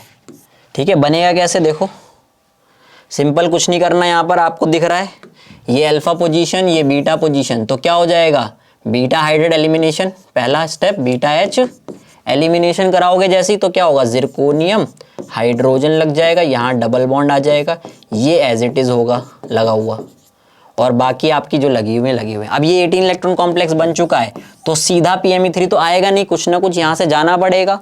तो भाई सिंपल यहाँ पे दिख रहा है आपको, एक हाइड्रोजन है और ये CH का बॉन्ड बन रहा है, दोनों सिस हैं, तो यहाँ से रिडक्टिव एलिमिनेशन हो जाएगा और साथ में PME3 आ जाएगा। जैसे ये दोनों ग्रुप जाएंगे इलेक्ट्रॉन काउंट 16 हो जाएगा और ये प्रोडक्ट मिल जाएगा। ठीक है, PME3 आएंगे और उसने बोला भी था कि एक सैचुरेटेड, ध्यान रखना, सैचुरेटेड हाइड्रोकार्बन निकल रहा है, ये बोला गया था। अदरवाइज अगर अनसैचुरेटेड होता तो फिर आंसर चेंज हो जाता, उस हिसाब से उसने ऑप्शन बनाए थे। तो ये मिलेगा आपको, इथेन निकलेगी और ये प्रोडक्ट मिलेगा यहाँ पर। ठीक है, आगे देखते हैं। यहाँ पर नेक्स्ट क्वेश्चन बोल रहा है oxidative addition followed by reductive elimination. ये बहुत अच्छा क्वेश्चन था, इसमें 3-4 रिएक्शन दे रखी थी और सब में कुछ ना कुछ पॉसिबिलिटी बन रही थी जो उसने पूछा था। बोला पहले ऑक्सीडेटिव एडिशन हो और फिर बाद में रिडक्टिव एलिमिनेशन हो जाए, तो बताओ कौन सा होगा। तो यहाँ पर ध्यान रखना, और प्रोडक्ट बना के दे रखे थे उसने सिर्फ ये पूछा था किसमें होगा। तो यहाँ पर आप ध्यान से देखोगे साइक्लोमेटिलेशन पढ़ा होगा आपने। ठीक है, ऑर्थोमेटिलेशन जैसी यहाँ पर रिएक्शन होती है और वो ऑक्सीडेटिव एडिशन ही होती है, क्रैश कोर्स में डिस्कस किया गया था। तो यहाँ पर देखो ये CH3 ग्रुप जो था ना, ये CH2 और इसको H मान लो, यहाँ पर एगोस्टिक इंटरेक्शन होगी, ये इसके साथ जुड़ जाएगा और ये वाला इधर जुड़ जाएगा, तो ये प्रोडक्ट मिल जाएगा। साथ में क्या होगा, जैसे ही ये यहाँ से H जुड़ेगा फिर ये और ये दोनों क्या करेंगे, रिडक्टिव एलिमिनेशन दिखा देंगे। बस समझ में आया, नहीं समझ में आया? पहले क्या होगा देखो, पहले जो बनेगा ये बन जाएगा PT और यहाँ पर आपका ये हो गया, यही वाला बन जाएगा आपका। ठीक है, ये तो बन जाएगा, कैसे बनेगा ये जब इस H यहाँ माइग्रेट करेगा और ये इससे जुड़ जाएगा तो ये वाली रिंग बन गई। अब यहाँ पर देखो H भी आ गया आपके पास और आपके पास ये वाला ग्रुप तो लगा ही हुआ था। ठीक है, ये PH वाला ग्रुप और इसमें CH3 लगा हुआ है। अब क्या करेंगे, ये दोनों रिडक्टिव एलिमिनेशन दिखा देंगे, और आपको ये वाला प्रोडक्ट मिल जाएगा। ठीक है, देखो ना यहाँ पर CH2 ग्रुप है और एक हाइड्रोजन लग जाएगा तो CH3 बन जाएगा। देखो 2 CH3 लगे हुए हैं, तो ये दोनों प्रोडक्ट थे आपके, जहाँ पर ऑक्सीडेटिव एडिशन, जो ये ऑर्थोमेटिलेशन हो रहा है इसी को ऑक्सीडेटिव एडिशन बोल देते हैं, और रिडक्टिव एलिमिनेशन हो रहा है। बाकी किसी में ऐसा नहीं हो रहा था। ठीक है, यही थे आंसर। फिर नेक्स्ट देखते हैं, आओ नेक्स्ट। हाँ, यहाँ पर ये साइटोक्रोम बायो इनऑर्गेनिक से एक ही क्वेश्चन पूछा हुआ था और पूछा था साइटोक्रोम P450 जो है उसके बारे में, या उसकी जो एक्टिविटी है उसके बारे में कौन सी स्टेटमेंट सही है और कौन सी गलत। तो यहाँ पर देखो साइटोक्रोम P450 जो होता है उसकी एक्टिव साइट अगर मैं बना दूँ, यहाँ पर Fe होता है, पोरफायरिन लगी हुई होती है। ठीक है, बाकी यहाँ पर आपका वाटर लगा लो अगर ऐसे है, और फिर यहाँ पे लगा लो आप सल्फर ऑफ सिस्टीन, ये होता है। ठीक है, तो ये, और जब इनकी कैटालिटिक साइकिल देखोगे तो ये वाली स्पीशीज बनती है एक ऑक्सो, उसने बोला था एक आयरन ऑक्सो स्पीशीज बनती है जो कि ऑक्सीडेंट की तरह बिहेव करती है, तो ये वाला ऑप्शन सही था। फिर उसने बोला कि Fe थायोलेट प्रेजेंट होता है। थायोलेट क्या होता है भाई, थायो आया तो सल्फर से बॉन्ड होता है, बिल्कुल ठीक है। ये देखो सल्फर ऑफ सिस्टीन जुड़ा हुआ है, इसी लिंकेज को थायोलेट लिंकेज बोला जा रहा है, तो ये भी सही था। फिर दूसरे बोला Fe इमिडाजोल, इमिडाजोल तब रिंग प्रेजेंट होती है जब Fe नाइट्रोजन और हिस्टिडीन का बॉन्ड हो, तब इमिडाजोल होता है। ये गलत है, यहाँ पे कोई Fe नाइट्रोजन का नहीं है। हिस्टिडीन कहाँ लगी होती है, मायोग्लोबिन हीमोग्लोबिन में, तो ये आंसर नहीं था। फिर मोनो ऑक्सीजनेज होता है, उसने बोला था कि O2 जो होती है, एक तो भाई सबस्ट्रेट को ट्रांसफर हो जाती है CH में, ये CH बॉन्ड जो है इसमें इंसर्ट हो जाएगी, और दूसरी एज आ वाटर निकल जाएगी, तो ये भी सही था। तो एक गलत था ऑप्शन, बाकी 3 ऑप्शन आपके करेक्ट थे, राइट। ठीक है, फिर नेक्स्ट क्वेश्चन देखते हैं। नेक्स्ट क्वेश्चन में क्या बोल रहा था कि जो वस्कास कॉम्प्लेक्स है, ठीक है, ये वाला वस्कास कॉम्प्लेक्स होता है स्क्वायर प्लेनर, इसमें जो न्यू CO आता है वो इतना आता है। अब बताओ कौन से इनमें से ऑप्शन है जिसमें न्यू CO इससे ज्यादा आएगा। तो ज्यादा तभी आ सकता है जब यहाँ पर कहीं ना कहीं इलेक्ट्रॉन डेंसिटी कम हो रही हो। तो सबसे पहले ऑक्सीडेशन स्टेट चेक करनी थी आपको। तो जो वस्कास कॉम्प्लेक्स होता था यहाँ पर ये +1 में होता है, तो यहाँ पर भी +1 है, यहाँ पर भी +1 है, यहाँ पर भी +1 है क्योंकि यहाँ पे पॉजिटिव चार्ज दे रखा था, और यहाँ पर +3। तो इसका तो श्योरली ज्यादा आएगा, ये तो आंसर था, ये भी MSQ क्वेश्चन था। अब देखो यहाँ पर OMe ग्रुप लगा हुआ है Cl की जगह पे, यहाँ पे देखो PET3, पहले इसी को देख लो PET2PH। अब आपको पता है PPH3 की जगह पे PET2 लगाओगे तो डोनर एबिलिटी जो होती है, डोनर, वो PET2PH की ज्यादा आएगी PPH3 से। तो जब डोनर ज्यादा है तो ये इसकी इलेक्ट्रॉन डेंसिटी बढ़ाएगा ना, तो जब बढ़ाएगा तो न्यू CO कम आएगा इसका, तो ये आंसर नहीं था आपका। बाकी ये भी आंसर था क्योंकि यहाँ पर OMe है, OMe जो है वो खींचेगा भाई, OMe का Cl से ज्यादा I- होगा ना, I इफेक्ट ज्यादा होगा, तो ये क्या खींचेगा। और ये डोनर भी इतना अच्छा नहीं है, जितना Cl होता है ना सिग्मा डोनर पाई डोनर, ये ओनली ऑलमोस्ट सिग्मा डोनर ही रहता है। जो OMe ग्रुप है वो सिर्फ सिग्मा डोनर है, और वो आपका सिग्मा डोनर पाई डोनर, मतलब वहाँ पर ज़्यादा डोनेशन हो रही है, यहाँ पर कम डोनेशन हो रही है। तो कहीं ना कहीं यहाँ पर इलेक्ट्रॉन डेंसिटी कम होगी आपकी मेटल के ऊपर, और हमें यही तो चाहिए था, तो ये वाला आंसर होगा। और जो इस वाले में था NCMe, आपको पता है NCMe जो होता है वो भी सिर्फ सिग्मा डोनर और वीकर पाई एक्सेप्टर होता है, ठीक है, यहाँ पे दिख रहा है ना, ये यहाँ से देगा, तो ये आपका क्या होता है सिग्मा डोनर, और बहुत वीक होता है, लेकिन होता तो है ना पाई एक्सेप्टर, काफी वीक पाई एक्सेप्टर है। तो वीक पाई एक्सेप्टर है तो क्या हुआ, सिग्मा डोनर है ना सिर्फ, पाई डोनर तो नहीं है, लेकिन Cl क्या होता है, पाई डोनर होता है। तो यहाँ पर भी इलेक्ट्रॉन डेंसिटी आपकी कम होगी, तो ये भी आंसर होगा। तो 1, 2 और 3 आंसर होने चाहिए, ये वाला आंसर नहीं होगा, ठीक है, ये था। तो देखो 1 नंबर में क्वेश्चन पूछा था ये, और काफी स्ट्रेचिंग फ्रीक्वेंसी से काफी टफ हो जाता है 1 नंबर में ये क्वेश्चन, ठीक है। आगे देखते हैं नेक्स्ट क्या है यहाँ पर। हाँ, ये वाला क्वेश्चन देखो अच्छा था, इसने बोला कि रूम टेम्परेचर पे इसका देखोगे तो 1H में एक सिग्नल आएगा, 31P में एक सिग्नल आएगा, ठीक है, लेकिन जैसे ही लो टेम्परेचर करोगे तो कॉम्प्लेक्स सिग्नल आएगा, इसका रीजन बताओ। तो देखो ध्यान से होता क्या है यहाँ पर, ये जो है ना, ये पहले नेट में भी इस तरह का पूछा हुआ है, ये जो है ना हाइड्रोजन्स, अच्छा दूसरे उससे दिखाते हैं, ये वाली जो हाइड्रोजन्स हैं इनका अलग सिग्नल आता है और इन हाइड्रोजन का अलग आता है। ऐसे ये हाइड्रोजन जो है इनका अलग आता है, और ये हाइड्रोजन जो है इनका अलग सिग्नल आता है, ठीक है। तो क्या करती हैं, जब ये आपस में जब ये हाई टेम्परेचर करोगे तो ये CC बॉन्ड के थ्रू क्या करती हैं, रोटेट करती हैं, ठीक है। तो ये क्या होंगे, अंदर बाहर अंदर बाहर अंदर बाहर, तो दो इन सबके सिग्नल एक हो जाते हैं। तो पहला एक था रोटेशन, अराउंड शायद ऐसा ऑप्शन था कि जो रोटेशन होता है आपका CC बॉन्ड का, इथाइलिन यूनिट का, और फिर इनका जो है ये आपको पता है ये इक्वेटोरियल पोजीशन पे है, और ये वाला जो है वो एक्सियल पोजीशन पे है। तो ये क्या करेंगे, हाई टेम्परेचर पे ये एक्सचेंज करेंगे, और ऐसे एक्सचेंज को क्या बोलते हैं, जब एक्सियल इक्वेटोरियल एक्सचेंज होता है ना, तो इसको क्या बोलते हैं, सूडो रोटेशन बोलते हैं ना, बेरी सूडो रोटेशन, ठीक है। तो ये वाला ऑप्शन था आपका बेरी सूडो, और आई थिंक इथाइलिन का रोटेशन जो था वो आपका आंसर होना चाहिए यहाँ पर, ठीक है। आगे देखते हैं, एक यहाँ पर था बोराजीन की, आपसे क्या पूछी हुई थी, रिएक्शन पूछी हुई थी, ठीक है। पूछा हुआ था कि जो बोराजीन है वो कौन कौन सी रिएक्शन से प्रिपेयर किया जा सकता है, ठीक है। तो बोराजीन क्या होता है आपका B3, अच्छा ये तो फॉर्मूला भी दे रखा था, B3N3H6 होता है बोराजीन, इनऑर्गेनिक बेंजीन जिसको आप बोलते हो। तो जब NaBH4 की रिएक्शन आप अमोनियम सल्फेट के साथ कराओगे और हीट करते हो थोड़ा सा, तो यहाँ पर मिल जाता है, यहाँ पर आपको मिलता है B3N3H6 मिलता है, ठीक है। तो ये तो सही था। फिर उसके बाद B2NH3, इसके साथ देखो ये जो रिएक्शन है ना, अगर नॉर्मल टेम्परेचर पे हो रही है ये, ठीक है, रूम टेम्परेचर पे मान लो, तो आपका मिलता है आयनिक कंपाउंड, तब बोराजीन नहीं मिलता। लेकिन जैसे हीट करोगे तो यहाँ पर भी मिलता है बोराजीन, ठीक है, B3N3H6 यहाँ पर भी मिलेगा आपको, इससे नहीं मिलेगा, ठीक है। यहाँ पे जो मिलता है आपको वो मिलता है B3N3H3Cl3, ये मिलता है आपको है। जब BCl3NH4Cl की रिएक्शन कराओगे तो आपको क्लोरीन वाला मिलता है, इसका फर्दर रिडक्शन करोगे तब जाके बोराजीन मिलती है, ठीक है। ये तो कई बार ऐसे क्वेश्चन किए हुए हैं और ये पूछे हुए भी, ये वाली पर ये आंसर नहीं है आपका।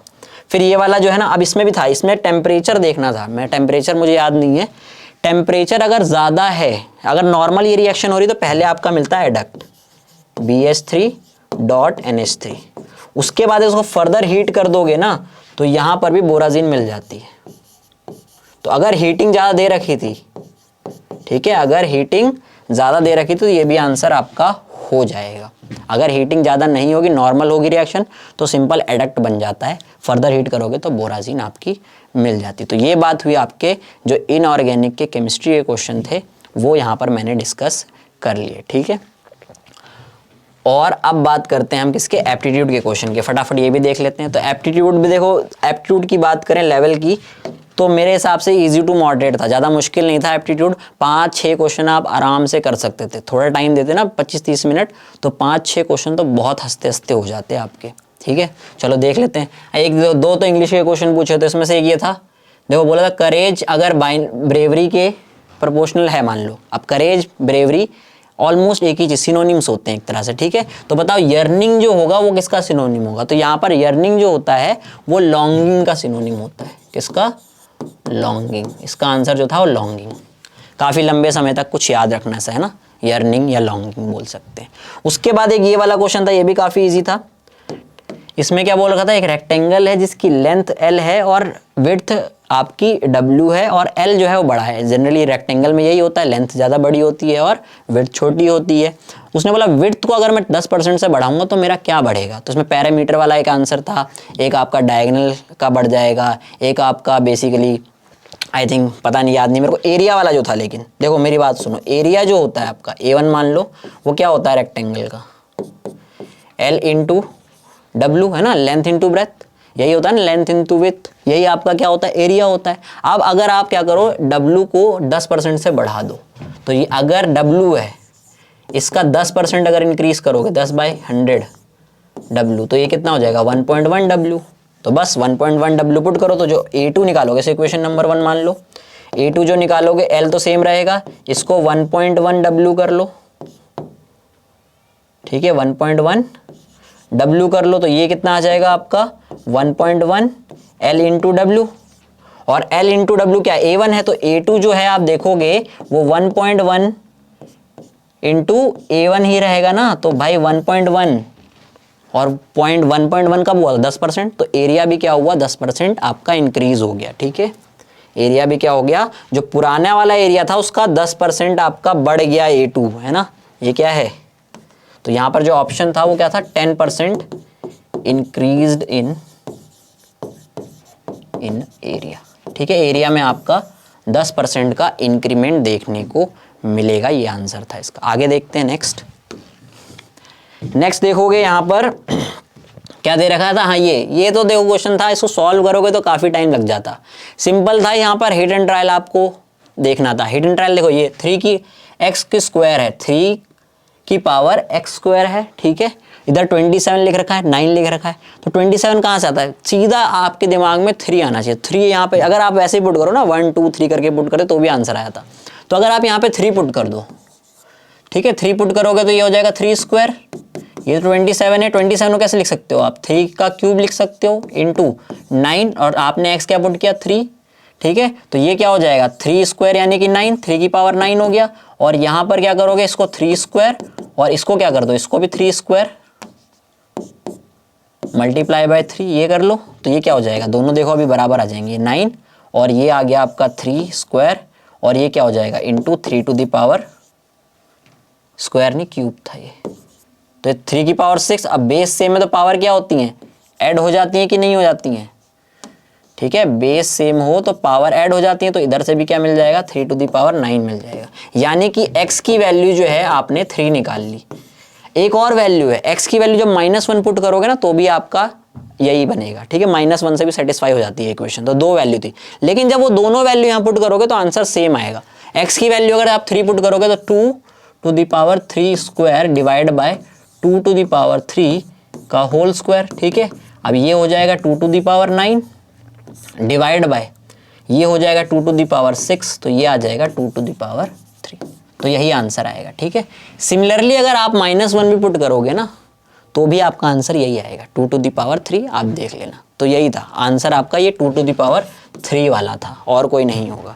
फिर एक ये वाला क्वेश्चन पूछा था, इसकी लैंग्वेज में ये बोला था कि एक डिजिटल इमेज है और उसकी पिक्सल इंटेंसिटी U है, तो बताओ इसमें से ऐसे कितने बेसिकली अरेंजमेंट बनेंगे या जो भी होंगे नंबर जिसमें U की वैल्यू जो हो वो लेस देन और इक्वल टू 4 हो। तो कुछ नहीं करना, डिजिटल इमेज जो होती है ना, इसका एक ब्लॉक जो होता है वो पिक्सल को रिप्रेजेंट कर रहा होता है। ये सारे ब्लॉक क्या है, पिक्सल है और कुछ नहीं है, ठीक है, ये सारे पिक्सल हैं। अब जो इंटेंसिटी और बेसिकली जो नंबर लिखे हो वही है U, तो आपको बस ये चेक करना था कि कौन से डब्बे में U की वैल्यू जो है वो 4 है या 4 से कम है। तो बस यहाँ पर देखो 0, एक ये बन गया, ये बन गया, ये बन गया, ये बन गया, 4 वैल्यू यहाँ से आ गई। फिर ये वाला भी लोगे, ये वाला भी लोगे, ये वाला भी लोगे, 3 यहाँ से आ गए, 7 हो गई अभी तक। फिर ये वाला भी लोगे, ये वाला भी लोगे, 9 हो गया, और फिर ये वाला लोगे और ये वाला लोगे, 9 + 2 11। तो 11 आपका सही ऑप्शन था यहाँ पर, ठीक है, 11 जो था यहाँ पर करेक्ट ऑप्शन था। क्लियर है इतना? इस तरह से करेंगे इसको, आगे चलें। नेक्स्ट देखो यहाँ पर, तो यहाँ पर देखो एक रेक्टेंगल बना रखा था, एक आपका ट्राइंगल बना रखा था, और एक आपका एलिप्स बना रखा था, ठीक है, सर्कल नहीं एलिप्स था वो, ठीक है, अंडे जैसा था एक तरह से। तो यहाँ पर ये पूछा हुआ था अगर रेक्टेंगल की वैल्यू, जो रेक्टेंगल है उसमें 1 है, ठीक है, और जो ट्राइंगल है उसका 2 है, और जो इलिप्स है उसका 3 है, ठीक है, 1 2 3। अगर ऐसे वैल्यू इनकी लोगे तो ये बताओ जो ये P Q और R नंबर मैंने लिखे हैं उनकी वैल्यू क्या क्या होगी। तो आपको कुछ नहीं करना, अगर मान लो जो P है जैसे, ठीक है, अगर ये लेट सपोज P जो है, तो जो P है आप देखोगे ध्यान से, तो ये P किस किस के अंदर आ रहा है, एक तो इस ट्राइंगल के अंदर आ रहा है, एक इस रेक्टेंगल के अंदर आ रहा है, और दोनों की इस इलिप्स के अंदर आ रहा है। तो जिन जिन के अंदर आएगा वो सारे आप प्लस कर दोगे, ठीक है। तो जो P है वो आपका रेक्टेंगल के अंदर भी आ रहा है, ट्राइंगल के अंदर भी आ रहा है, और इलिप्स के अंदर भी आ रहा है। इसके लिए वैल्यू 1 है, इसके लिए 2 है, इसके लिए 3 है। टोटल कितनी आ जाएगी, 6 आ जाएगी। आ जाएगी नहीं आ जाएगी? तो P की वैल्यू आ गई भाई 6। Q देखो, Q देखोगे तो इलिप्स के अंदर आ रहा है और ट्राइंगल के अंदर, रेक्टेंगल के अंदर नहीं है।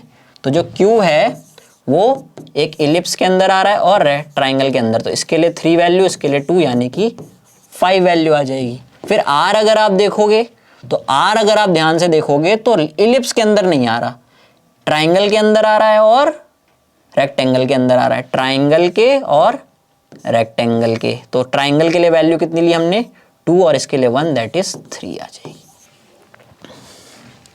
ठीक है। तो इस तरह से करना था, नहीं R, हाँ R जो आएगा वो 3 आ जाएगा ना, किस में आ रहा है, रेक्टेंगल में और ट्राइंगल में, तो 3 आ जाएगा।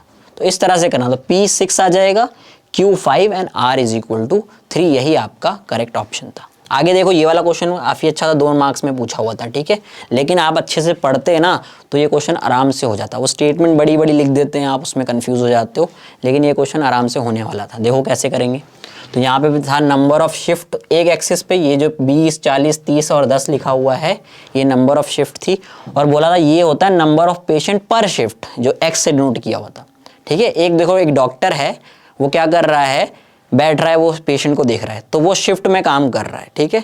तो किसी शिफ्ट में 5 पेशेंट आ रहे हैं, तो ये वो नंबर है, नंबर ऑफ पेशेंट पर शिफ्ट। ऐसी कितनी शिफ्ट है, 20। फिर जिसमें 6 आ रहे हैं पेशेंट एक शिफ्ट में, वो ऐसी शिफ्ट कितनी उसने ली, 40। ऐसी 7 पेशेंट आ रहे हैं एक शिफ्ट में, तो ऐसी शिफ्ट कितनी ली उसने, 30। फिर 8, तो उसने ली 10, तो टोटल 100 शिफ्ट थी। टोटल शिफ्ट कितनी थी, 100, ये भी गिवन था आपको। उसने बोला कि जो अमाउंट अर्न कर रहा है वो, जो अमाउंट अर्न कर रहा है वो ये कर रहा है, ठीक है, जो शिफ्ट से अमाउंट अर्न कर रहा है वो एक शिफ्ट से वो ये कर रहा है 1000 x माइनस 0.2। तो बताओ एवरेज अमाउंट पर शिफ्ट वो कितना ऐड करेगा, ठीक है। जो एवरेज अमाउंट है वो पर शिफ्ट, आपको पर शिफ्ट का एवरेज अमाउंट, तो कैसे करोगे भाई, टोटल जितना उसने अमाउंट कमाया हर शिफ्ट में डिवाइड कर दो उसकी नंबर ऑफ शिफ्ट से, बस यही करना था हमें। तो जब देखोगे जो 20 शिफ्ट थी उसमें उसने कितना कमाया होगा, इतना, क्योंकि 5 पेशेंट पर शिफ्ट में आ रहे थे और एक पेशेंट से वो इतना पैसा ले रहा था, है ना। तो 5 इस शिफ्ट में इतना कमा रहा था, और इस शिफ्ट में एक्स की वैल्यू कितनी थी, 5 थी, मैंने 5 पुट कर ली, और यहाँ से निकाल लिया इस वाली शिफ्ट, ये जो ये वाली है ना 5 पर्सन वाली शिफ्ट जितनी है 20, उसमें उसने कितना कमाया, वो फर्स्ट टर्म आ गई आपकी। सेकेंड टर्म में क्या करोगे, 40 शिफ्ट थी और इतना अमाउंट वो एक शिफ्ट से कमा रहा था बेसिकली 6 वाले नंबरों से, तो इतना आ जाएगा। फिर ये आ जाएगा 30 से ये कर दोगे, फिर 10 वाली शिफ्ट का ये नंबर ऐड कर दोगे, सबको ऐड करोगे, डिवाइड कर दोगे, ये डिवाइड है 100 से डिवाइड करोगे तो आंसर जो आता था वो आपका 6100 आ जाता। ठीक है, 61 ये अमाउंट था आपका कि वो एक शिफ्ट में जो भी शिफ्ट है उसमें कितना अमाउंट कमा रहा है एक शिफ्ट में। ठीक है, डिफरेंट टाइप की शिफ्ट है ना, 5 वाली में कितना कमा रहा है इतना, x की वैल्यू जब 5 पुट कर दोगे, ऐसे ही वो 6 वाली में कितना कमा रहा है, x की वैल्यू 6 पुट कर दो जैसे मैंने यहाँ किया है, फिर 7 पुट कर दो, फिर 8 कर दो। ये तो एक शिफ्ट की थी इनकी, लेकिन कितनी शिफ्ट हैं, 20 इसकी हैं, 40 इसकी हैं, 30 इसकी हैं, 10 इसकी हैं, टोटल यहाँ पर अमाउंट आ गया। अब उसने बोला पर शिफ्ट बताओ, तो total amount divide by shift total, बस आपका 6100 यहाँ से आंसर आ जाता था। ठीक है, तो ये आपके एप्टीट्यूड के मैंने क्वेश्चन डिस्कस किए, आई थिंक 6 क्वेश्चन एप्टीट्यूड के डिस्कस किए हैं और 14 क्वेश्चन मैंने यहाँ पर इनऑर्गेनिक के डिस्कस किए हैं। ठीक है, तो आई होप आप लोगों ने अपने आंसर्स मैच किए होंगे, ज़्यादातर आपके सही हो होपफुली। ठीक है, यहाँ पे मैं फिजिकल केमिस्ट्री को डिस्कस करूँगा। सबसे पहले मैं फिजिकल केमिस्ट्री का रिव्यू करता हूँ कि पेपर कैसा था। अब मैं ओवरऑल बात करूँ तो पेपर ईजियर साइड पे था थोड़ा। ठीक है, सो मैंने यहाँ पे लिखा है कि पेपर इजी टू मॉडरेट था, क्वेश्चंस इजी थे जो पूछे हुए थे। ठीक है, मॉडरेट में देन इजी टू मॉडरेट की कैटेगरी में मैंने क्यों डाला है, बिकॉज सबसे पहला कारण है आपके एमएसक्यू। लास्ट टाइम भी एग्जाम में एमएसक्यू ज़्यादा आए थे और इस बार भी आपके एमएसक्यू ज़्यादा हैं। सो आपके टोटल एमएसक्यू 6 हैं फिजिकल में से। ठीक है, सो एमएसक्यू ज़्यादा हैं और मैं इसको मॉडरेट की कैटेगरी में इसलिए लेके जा रहा हूँ बिकॉज आपका स्टेटिस्टिकल में से 3 क्वेश्चंस थे। अगेन आप देखोगे पिछले सालों में आपकी स्टेटिस्टिकल ज़्यादा पूछी जा रही है, तो अभी भी आपकी स्टेटिस्टिकल ज़्यादा आई है, केमिकल से ज़्यादा आई है। ठीक है, केमिकल में केवल आपको एक ही क्वेश्चन देखने को मिला है, वो भी आपका 1 मार्क वाला क्वेश्चन था। ठीक है, तो अगर मैं बात करूं सरफेस पॉलीमर की, तो इसमें से एक भी क्वेश्चन नहीं आया यहाँ पे। लास्ट टाइम भी कोई एक चैप्टर उन्होंने उसमें से एक भी क्वेश्चन नहीं पूछा था, दैट वाज इलेक्ट्रो। ठीक है, गेट 2024 में एग्ज़ाम ईजियर साइड पे मैं इसलिए बोलूँगा कुछ इंस्टेंसेस पे, बिकॉज आपकी क्वांटम काफ़ी इजी थी, आपकी क्वांटम इजी थी और मैक्सिमम एमएसक्यू आपके क्वांटम से आए थे। क्वांटम तो वैसे वेटेज कैरी करती है और अगर क्वांटम इजी है तो वो पूरे पेपर के फिजिकल की डिफ़िकल्टी को इजी कर देती है, अगर क्वांटम आपकी इजी है। क्वांटम आपकी डिफ़िकल्ट थी नहीं। ठीक है, और एक बस देखो, जब ऐसे अगर क्वेश्चंस इजी आए ना तो आपको ध्यान रखना है कि मैं सिली मिस्टेक्स कम से कम करूं एग्ज़ाम में। ठीक है, बिकॉज ऐसे पेपर में जब आपको लगा है कि बहुत इजी क्वेश्चंस हैं तो आप सिली मिस्टेक्स बहुत ज़्यादा करते हो। वो अभी जब मैं मेमोरी बेस्ड जब हम क्वेश्चंस करेंगे तब आपको पता लगेगा कहाँ कहाँ पे आपकी सिली मिस्टेक्स हो सकती थी। सो स्टार्ट करते हैं। सबसे पहले हम क्वेश्चन 1 डिस्कस करते हैं। उसमें क्या है, आपके पास 2 non interacting particles in a 1D box of infinite potential barrier. तो आपको यहाँ पे इनकरेक्ट स्टेटमेंट चूज करनी है, तो सबसे पहले आपको इनकरेक्ट देखना है। ठीक है, सो एक एमएसक्यू है ये। तो अभी आपके सारे क्वेश्चंस 1 मार्क वाले हैं, तो डिस्कस कर लेते हैं। तो देखो, जो आपका वेव फंक्शन है वो आपका इस केस में क्या होगा, as a product of 2 single particle wave functions, जब आपके particles they are non interacting, ना उनमें रिपल्शन है ना उनमें इंट्रैक्शन है, तो सिंपली वेव फंक्शन आपका टोटल होगा प्रोडक्ट। ठीक है, वहीं आपकी जो एनर्जी होती है that is simply as the sum. ठीक है, तो ये दोनों ऑप्शंस आपकी करेक्ट हैं। तो इनकरेक्ट ऑप्शंस आपकी कौन सी होंगी, ऑप्शन बी जिसमें प्रोडक्ट लिखा हुआ है और ये जिसमें सम लिखा हुआ है वेव फंक्शन को। ठीक है, चलिए उसके बाद क्वेश्चन 2 देखो, ये बहुत इजी था। इसमें हम क्या करेंगे, हमने बेसिकली जो वाइब्रेशनल फ्रीक्वेंसी है उनकी रेशियो निकालनी है। ठीक है, सब आपको पता है जो आपकी वाइब्रेशनल फ्रीक्वेंसी है वो आपके पास क्या होती है, that is proportional to root के बाई म्यू। ठीक है, अब नॉर्मली आइसोटोपिक इफेक्ट का क्वेश्चन है, यहाँ पे आप फोर्स कांस्टेंट को सेम मानोगे, तो यहाँ पे this is inversely proportional to root mu. ठीक है, सो आपको केवल रिड्यूस मास देखना है। तो whenever you take the ratio, तो आपके पास यहाँ पे क्या आ जाएगा, रूट ऑफ जो आपका रिड्यूस मास है इनवर्स है, सो रिड्यूस मास ऑफ ये वाला डिवाइडेड बाय आपका जो रिड्यूस मास है इसका। ठीक है, तो बस मैं यहाँ पे वैल्यूज़ पुट कर दूंगा और निकाल लूँगा आंसर। तो आपके पास यहाँ पे क्या आएगा, this will be simply 12 into 16 divided by 28, इसका रिड्यूस मास और इसका रिड्यूस मास क्या होगा 13 इंटू 16 डिवाइडेड बाई 29, तो 29 ऊपर ले जाओ तो आपके पास ये होगा। सो ये 16 मैंने काट दिया, तो यहाँ से मैं इसका आंसर सॉल्व कर लूँगा। यहाँ पे इसका आंसर आएगा आपके पास 0.98, ठीक है, when I round off up to 2 decimal place. तो ये आपका NAT था। चलिए उसके बाद नेक्स्ट देखो क्वेश्चन नंबर 3, इसमें आपको बताना है for a spontaneous process correct statement कौन सी है या स्टेटमेंट्स कौन सी हैं। तो ये MSQ है, केमिकल थर्मोडायनेमिक्स से क्वेश्चन है, बेसिक है, क्राइटेरिया ऑफ स्पॉन्टेनिटी आपको पूछा हुआ है, ठीक है। तो इसमें देखो जो आपका U माइनस TS है, this is just your Helmholtz energy और H minus TS is just your Gibbs free energy. आपको पता है जो गिब्स ट्री एनर्जी का चेंज है that has to be negative under constant temperature and pressure, तो ये आपकी रॉन्ग है। जो आपका हेल्महोल्ट्ज़ एनर्जी है उसका चेंज आपका नेगेटिव आएगा जो दिया हुआ है at constant temperature and volume, तो ये आपका करेक्ट है। उसके बाद जो आपका इंटरनल एनर्जी का चेंज है, स्पॉन्टेनिटी का क्राइटेरिया क्या बोलता है, जो आपका इंटरनल एनर्जी का चेंज है at constant entropy and volume it has to be negative, तो यहाँ पे पॉजिटिव है तो ये रॉन्ग हो गया। तो ऑप्शन ए देख लो, ऑप्शन ए में आपके पास क्या है डेल्टा एस, ये वाला क्राइटेरिया सही है, ठीक है। जब आप देखते हो तो आपके पास आता क्या है, अगर आप डेल एस देखते हो so del S at constant internal energy and volume it must be greater than 0, ठीक है।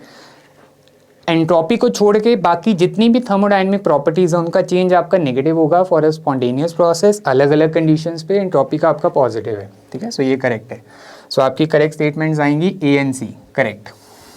चलिए नेक्स्ट देखो क्वेश्चन नंबर 4, इसमें ये एक्चुअल में ग्रुप थ्योरी का क्वेश्चन है। सॉलिड स्टेट में जब आपका मोनोक्लिनिक क्रिस्टल सिस्टम होता है, ठीक है, सो मोनोक्लिनिक क्रिस्टल सिस्टम का मतलब है जहाँ पे आपकी जो एज लेंस हैं दे आर नॉट इक्वल और आपके पास जो अल्फा और गामा एंगल्स हैं दे आर इक्वल टू 90 और जो आपका बीटा एंगल है that is not equal to 90, normally it is greater than 90 degree, ठीक है। तो ये वाला जो मोनोक्लिनिक क्रिस्टल सिस्टम होता है इसका जो पॉइंट ग्रुप होता है दैट इज C2H, ठीक है। लीस्ट सिमेट्रिकल आपका ट्राइक्लिनिक है तो ये जस्ट उसके ऊपर आता है सिमेट्री में, ठीक है। तो इसका पॉइंट ग्रुप आपके पास रहता है C2H, तो C2H अगर पॉइंट ग्रुप है इसका मतलब आपके पास एक C2 एक्सिस है जो इसकी प्रिंसिपल एक्सिस है, ठीक है, जो इसकी प्रिंसिपल एक्सिस है और आपके पास एक सिग्मा H है which is perpendicular to this C2, तो आपके पास आंसर क्या आएगा 1 C2 एक्सिस। तो देखो ये क्वेश्चन आपका MSQ है नहीं बट ये MSQ में पूछा हुआ है जिसके कारण आपके MSQ का नंबर बढ़ रहा है। एक सेंस में फ़ायदा भी है बिकॉज MSQ में आपकी नेगेटिव मार्किंग नहीं है, बट एक सेंस में वो कन्फ्यूजन क्रिएट करता है ऑप्शंस में, है ना, जिस कारण जब भी MSQ का नंबर ज़्यादा रहता है तो आपकी एग्ज़ाम की डिफ़िकल्टी थोड़ी बढ़ जाती है। इस बार भी ऐसा ही हुआ। चलो उसके बाद क्वेश्चन नंबर 5 देखो, ये आपका फेज से क्वेश्चन है। फेज से 2 क्वेश्चन आए हैं इस बार। तो देखो आपके पास क्या है, सॉलिड गैस और लिक्विड गैस इक्विलिब्रियम की आपकी इक्वेशंस दे रखी हैं वेपर प्रेशर्स की, ठीक है। सो ये इक्वेशन है और इसकी ये क्लॉसियस-क्लैपेरॉन इक्वेशन है। आपको ट्रिपल पॉइंट टेम्परेचर निकालना है, इंटीग्रल वैल्यू 1 मार्क वाले क्वेश्चन चल रहे हैं अभी, ठीक है। सो इसमें हम क्या करते हैं, सिंपली इन दोनों को आपस में इक्वेट कर देते हैं। ट्रिपल पॉइंट पे दोनों इक्वेशंस दे विल मीट, है ना। सो आपके पास क्या आएगा, this is -2000 divided by t+5, this is just -4000 divided by t+10। तो यहाँ पे जो आपका टेम्परेचर होता है that is your triple point temperature, ठीक है। यहाँ से आप निकाल लेते हो तो बस माइनस करके आप इक्वेशंस में निकाल लोगे तो आपका आंसर कितना आएगा 400 केल्विन, सिंपली इक्वेटिंग इट। चलिए उसके बाद क्वेश्चन नंबर 6 देखो। ये क्वेश्चन बढ़िया था, बढ़िया इन द सेंस क्या था, ध्यान से क्वेश्चन को रीड करना है। देखो इसमें क्या है, आपको रिजिड रोटर के वेव फंक्शंस दे रखे हैं of a non polar diatomic molecule. So non polar मतलब उसकी आपकी जो डायपोल मूवमेंट है दैट इज 0, ठीक है। आपको क्या करना है, ट्रांजिशन मोमेंट इंटीग्रल की वैल्यू निकालनी है। तो जो भी आपके स्फेरिकल हार्मोनिक्स है आपको उनकी फॉर्म दे रखी थी वेव फंक्शन की, राइट। तो ये आपके पास होता है इंटीग्रल, ट्रांजिशन मोमेंट इंटीग्रल, ठीक है। तो इसमें आपका जो वेव फंक्शन है वो इस फॉर्म का है। तो आपको दिया हुआ था इट वाज लाइक के, देखो साई टू 0 की वैल्यू, तो साई टू 0 की value was given in terms of 3 cos के थीटा -1, ठीक है, स्फेरिकल हार्मोनिक। जो म्यू जेड है वो आपके पास जेड कंपोनेंट है डायपोल मोमेंट वेक्टर का, सो ये आपके पास किसके इक्वल होगा, this will be just mu cos theta, और ये आपके पास क्या है, this is your cos theta, और रिजिड रोटर के केस में आपका जो वॉल्यूम एलिमेंट है that is sine theta d theta d phi, ठीक है। तो आपके पास यहाँ पे क्या है, you will do this integral, है ना, फिर आप यहाँ पे लिमिट्स पुट करोगे, थीटा की लिमिट्स आएंगी आपकी फ्रॉम 0 टू पाई और फाई की लिमिट्स आएंगी फ्रॉम 0 टू 2 पाई, है ना। आप कहोगे अच्छा ये इंटीग्रल सॉल्व करना पड़ेगा। अब आपको क्या दिया हुआ, आपको नॉन पोलर मॉलिक्यूल दिया हुआ है। नॉन पोलर मॉलिक्यूल मतलब जिसका जो डायपोल मोमेंट है वो 0 है। तो आपको पता है कि डायपोल मोमेंट अगर 0 है, ठीक है, तो वो वाले मॉलिक्यूल्स क्या होते हैं, दे आर माइक्रोवेव इनएक्टिव। तो माइक्रोवेव इनएक्टिव का मतलब है कि जो J है उसमें चेंज ही नहीं आएगा। तो ये वाला integral will be simply 0 because this is 0, ठीक है। J में आपके पास कोई चेंज नहीं आएगा। ये आपके पास जो स्फेरिकल हार्मोनिक्स है they are given as Yj Mj, है ना। तो इंटीग्रल आपका 0 है, इसका मतलब है कि आपका J सेम ही रहेगा, there is no change in J, it is microwave inactive.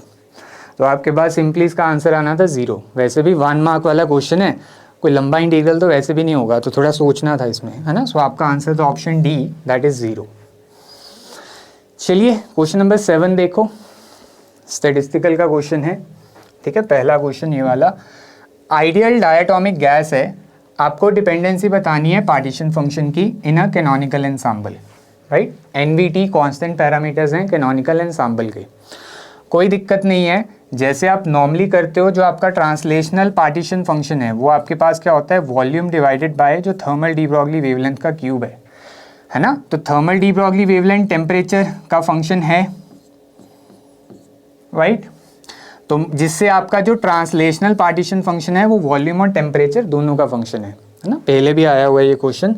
वहीं अगर मैं बात करूं जो वाइब्रेशनल और रोटेशनल पार्टीशन फंक्शंस हैं, है ना, तो आपको पता है जो रोटेशनल पार्टीशन फंक्शन है वो आपके पास किसके इक्वल है, that is for a diatomic KBT upon sigma HC V बार। तो it is dependent on temperature, right.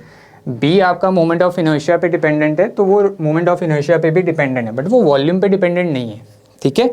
ये क्या है, this is your high temperature limit, ये हाई टेम्परेचर लिमिट का फॉर्मूला लगा रहा हूँ मैं, ठीक है, हाई टेम्परेचर लिमिट। तो सिमिलरली आपके पास जो वाइब्रेशनल पार्टीशन फंक्शन है वो आपके पास क्या होता है, this is KBT upon H new, है ना, फॉर द मोड। तो यहाँ पे भी आपके पास टेम्परेचर पे डिपेंडेंस है, केवल इसकी डिपेंडेंस वॉल्यूम और टेम्परेचर पे दोनों है। तो आंसर आएगा ऑप्शन ए। चलिए उसके बाद नेक्स्ट देखो, the symmetry element that does not belong to C4। तो अगेन ग्रुप थ्योरी से क्वेश्चन था 1 मार्क में। तो आपके पास पता आपको जो C4V पॉइंट ग्रुप है वो किस शेप का होता है, that is of square pyramidal, ठीक है, स्क्वायर पिरामिडल। तो आपके पास यहाँ पे क्या होती है, this is your C4 axis, और उसी के पैरेलल आपके पास यहाँ पे C2 एक्सिस भी है, पैरेलल टू C4। बिकॉज आपके ये सारे लिगेंड सेम हैं तो आप उनको 180 के अबाउट पे इंटरचेंज कर सकते हो। ये वाली C2 आपकी सब्सिडियरी एक्सिस नहीं है, ठीक है। सो C4V जो आपका पॉइंट ग्रुप है इसमें बेसिकली आपके पास C4 एक्सिस है, आपके पास 4 सिग्मा V हैं, आपके पास एक C2 एक्सिस है which is parallel to C4, perpendicular वाली नहीं, वो फिर D4H बन जाता ना, जिसमें आपके पास 4 C2 सब्सिडियरी परपेंडिकुलर होते टू C4, ये वो नहीं है, ठीक है। सो ये सब आपके पास होगा। सो आपके पास C2 होगी, आपके पास ये भी होगी, तो कौन सा नहीं होगा, that does not belong to. तो आपका आंसर आएगा बी, सेंटर ऑफ इन्वर्जन है इसमें, नहीं है ना।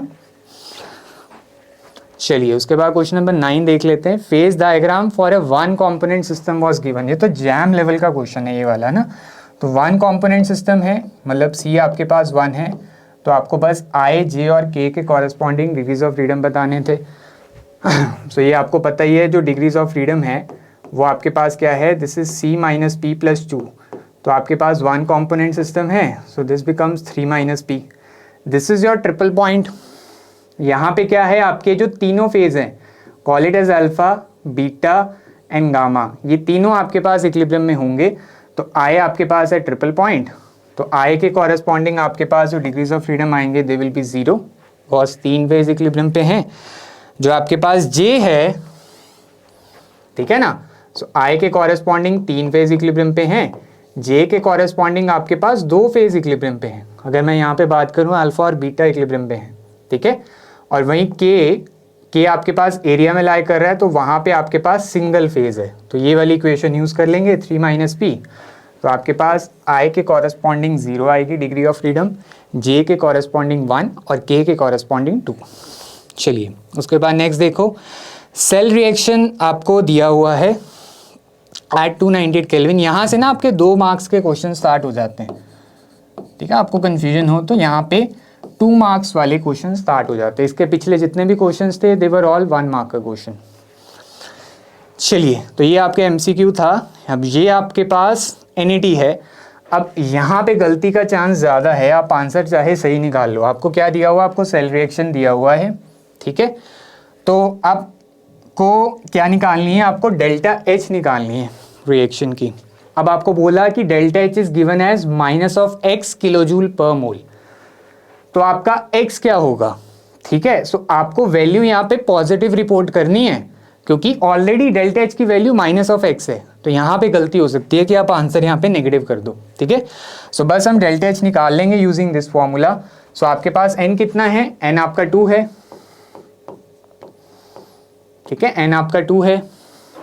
आप देख सकते हो आराम से, जैसे यहाँ पे 0, यहाँ पे +1, 2 इलेक्ट्रॉन्स का लॉस हुआ, okay. So what you have, n आपके पास 2 है, फैराडे की वैल्यू आपकी 96500 कूलम पर मोल है, जो आपको वैल्यू दे रखी थी, ठीक है। उसके बाद E0 की वैल्यू आपकी है -.2676, तो बाहर माइनस लगा दिया, प्लस टेम्परेचर आपके पास है 298 केल्विन, ठीक है। और इसको मल्टीप्लाई कर दिया जो टेम्परेचर कोफिशिएंट है सेल का, विच इज़ -3.19 इंटू 10⁻⁻⁴ वोल्ट पर केल्विन, ठीक है, ठीक है। तो यहाँ से हम वैल्यू निकाल लेंगे। तो बस देखो ये दोनों वैल्यूज़ आपकी ऐड ऑन होंगी नेगेटिव में, ओके। ये केल्विन आपका केल्विन इनवर्स से कट जाएगा, आपकी वैल्यू आएगी यहाँ पे वोल्ट्स पे, वोल्ट कूलम आपके पास जूल होगा, तो जो आपका फाइनल आंसर आएगा that will come out to be in joule per mole, ठीक है। तो उसको आप क्या करोगे, उसको आप 1000 से डिवाइड करोगे, ठीक है, 1000 से डिवाइड करोगे, तो यहाँ पे जो आपका फाइनल आंसर आएगा that will come out to be -69.99 kilojoule per mole, ठीक है। ये आपका आंसर आएगा। तो यहाँ से आपने कुछ सॉल्व की वैल्यू y, फिर आप 1000 से डिवाइड करोगे ताकि उसको मैं किलोजूल पर मोल में कन्वर्ट करूँ, नेगेटिव आएगा आंसर, ठीक है। सो आपका आंसर क्या आएगा, rounding off to 2 decimal place, हम डायरेक्ट रिपोर्ट कर सकते हैं। सो योर आंसर इज -69.99, ठीक है, इन किलोजूल पर मोल। अगेन गलती होगी ना, यहाँ पे माइनस नहीं लिखना है, यहाँ पे प्लस लिखना है, ठीक है। माइनस नहीं लिखना है, यहाँ पे प्लस लिखना है, क्योंकि ऑलरेडी नेगेटिव में वैल्यू है। तो ये आपकी वैल्यू आएगी 69.99। चलिए उसके बाद क्वेश्चन नंबर 11 देख लेते हैं। यहाँ पे आपके पास क्या है, ये आपका डी ब्रॉगली वेवलेंथ से क्वेश्चन था, बहुत ही बेसिक है ना। सो डी ब्रॉगली वेवलेंथ आपके पास क्या होती है, दिस इज सिंपली h/p। तो आपके पास जो मोमेंटम होता है, linear momentum, that is √of 2m into kinetic energy. तो आपको ये दिया हुआ है, आपको यहाँ पे रेशियो ध्यान से निकालनी है, de Broglie wavelength of electron to that of proton, ठीक है। सो ये वाला फॉर्मूला जब हम यूज़ करेंगे तो electron to that of proton, आप देख सकते हो this is inversely proportional to √of mass into your kinetic energy. तो यहाँ पे आप पुट करोगे, so this will come out to be √of, this is mass of proton, kinetic energy of proton, mass of electron and kinetic energy of electron, ठीक है।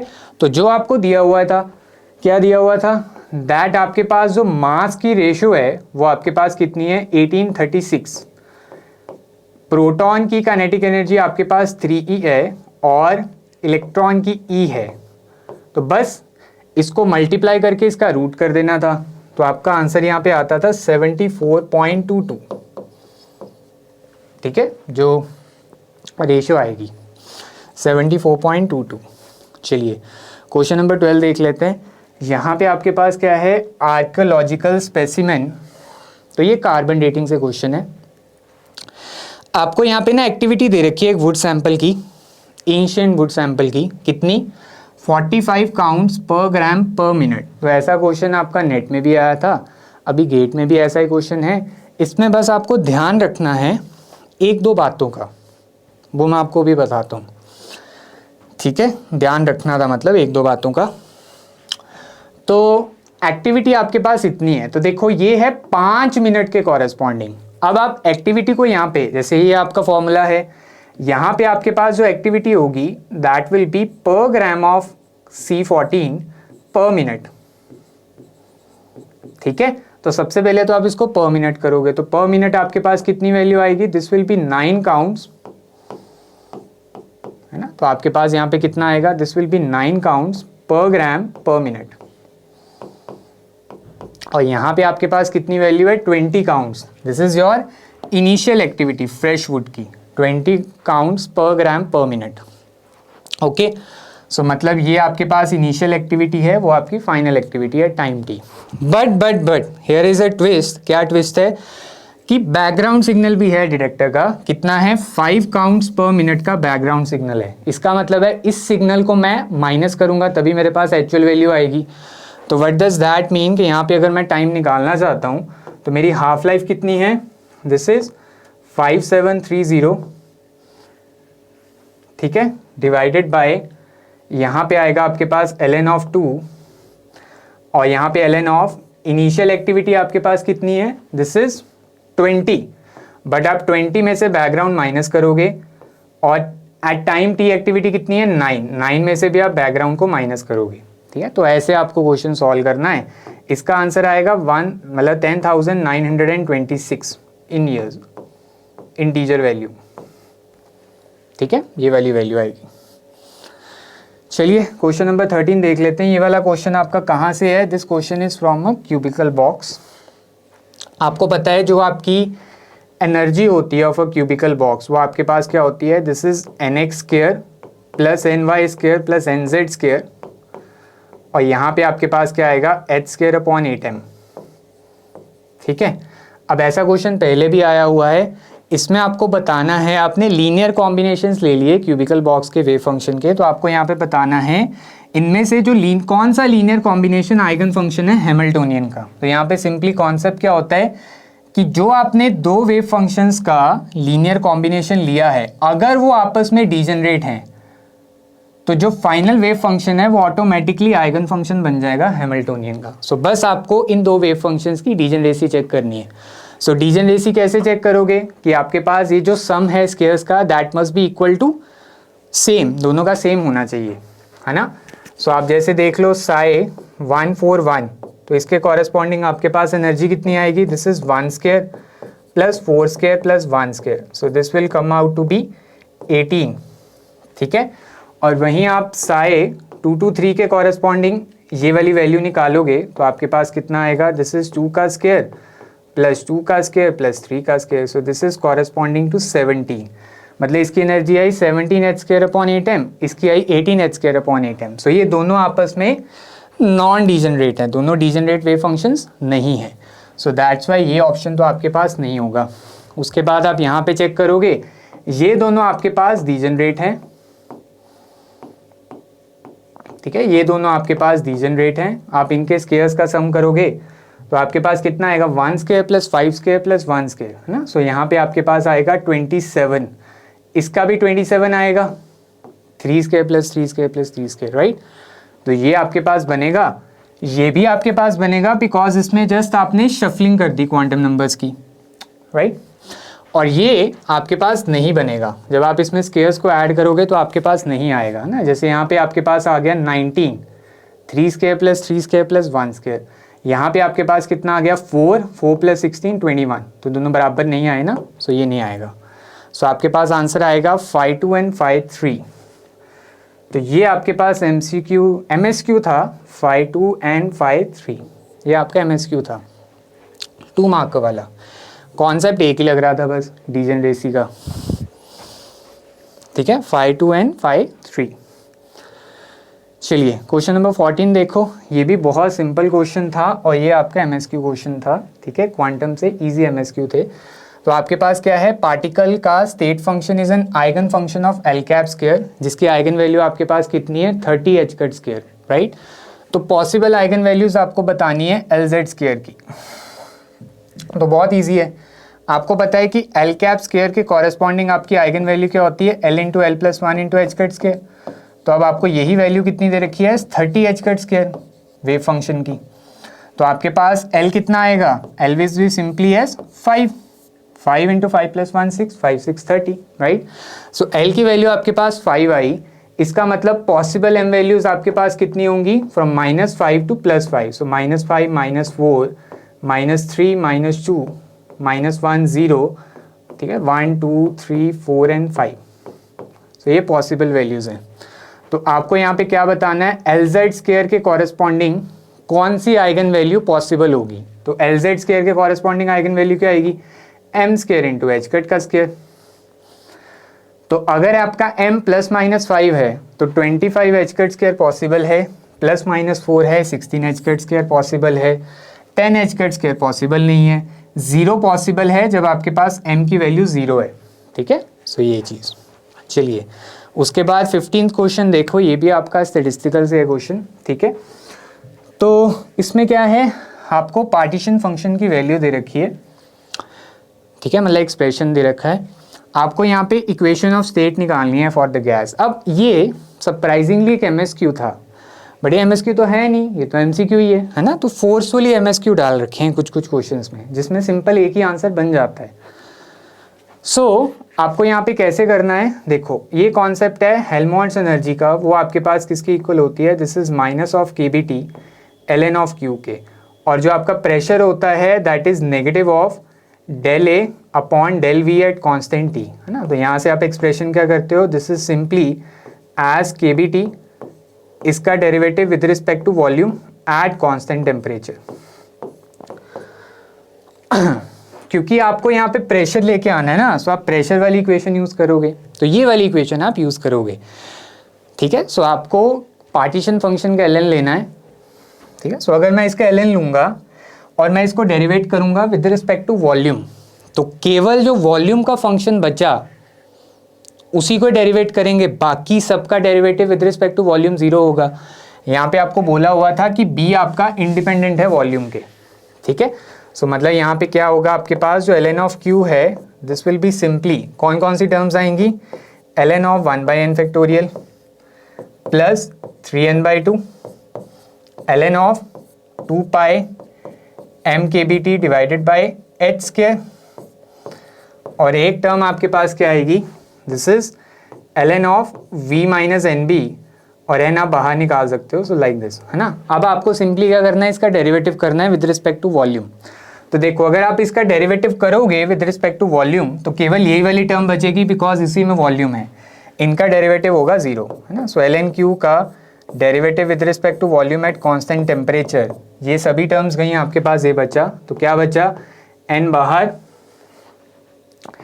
ln of v minus NB का derivative with respect to volume at constant temperature. तो आपके पास क्या आएगा भाई, n v minus NB इसका डेरिवेटिव इनटू अंदर वाली चीज़ का डेरिवेटिव, तो वॉल्यूम का डेरिवेटिव आपके पास हो गया 1 और इसका डेरिवेटिव आपके पास क्या हो गया 0। क्यों, क्योंकि b आपके पास फंक्शन ही नहीं है वॉल्यूम का। तो आपके पास ये केवल किसके इक्वल बन गया, n/v माइनस NB, ठीक है। सो आपके पास प्रेशर किसके इक्वल आ गया, pressure is simply as n kBT, क्योंकि kBT ये आपने इसकी वैल्यू पुट कर दी अपॉन v माइनस NB। तो यहाँ से आपके पास इक्वेशन ऑफ स्टेट आ जाती है pressure into v minus NB, this is simply as n kBT। ये तो बहुत बेसिक क्वेश्चन पूछा हुआ है, ठीक है, नेट में तो इससे डिफिकल्ट था डेरिवेटिव करना। तो आपका आंसर आएगा यहाँ पे डायरेक्टली ऑप्शन ए। चलिए उसके बाद नेक्स्ट देख लेते हैं क्वेश्चन नंबर 16। ये क्वेश्चन आपका लाइन वेवर बुट प्लॉट से था। तो इसमें क्या है, आपके पास जो स्लोप और इंटरसेप्ट है वो दे रखा है। सो आप सबको पता ही है कि जो स्लोप है इसमें वो किसके इक्वल होती है, दैट इज़ km/r_max, है ना। और जो आपका y इंटरसेप्ट है दैट इज़ जस्ट 1/r_max। तो माइकलिस मेंटन कांस्टेंट निकालने के लिए फ्रॉम लाइन वेवर बुट प्लॉट मैं क्या करूँगा, सिंपली स्लोप को इंटरसेप्ट से डिवाइड कर दूंगा, स्लोप को y इंटरसेप्ट से डिवाइड कर दूंगा।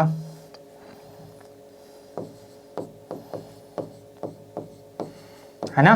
तो सिंपली जब आप इन दोनों को डिवाइड करोगे, इसको ऊपर लेके इसके नीचे लेके, तो आपके पास इतना आंसर आएगा। This will come out to in molar, ठीक है। मोलर कितना आएगा, 3 × 10⁻³ सिंपली डिवाइड ही करना है।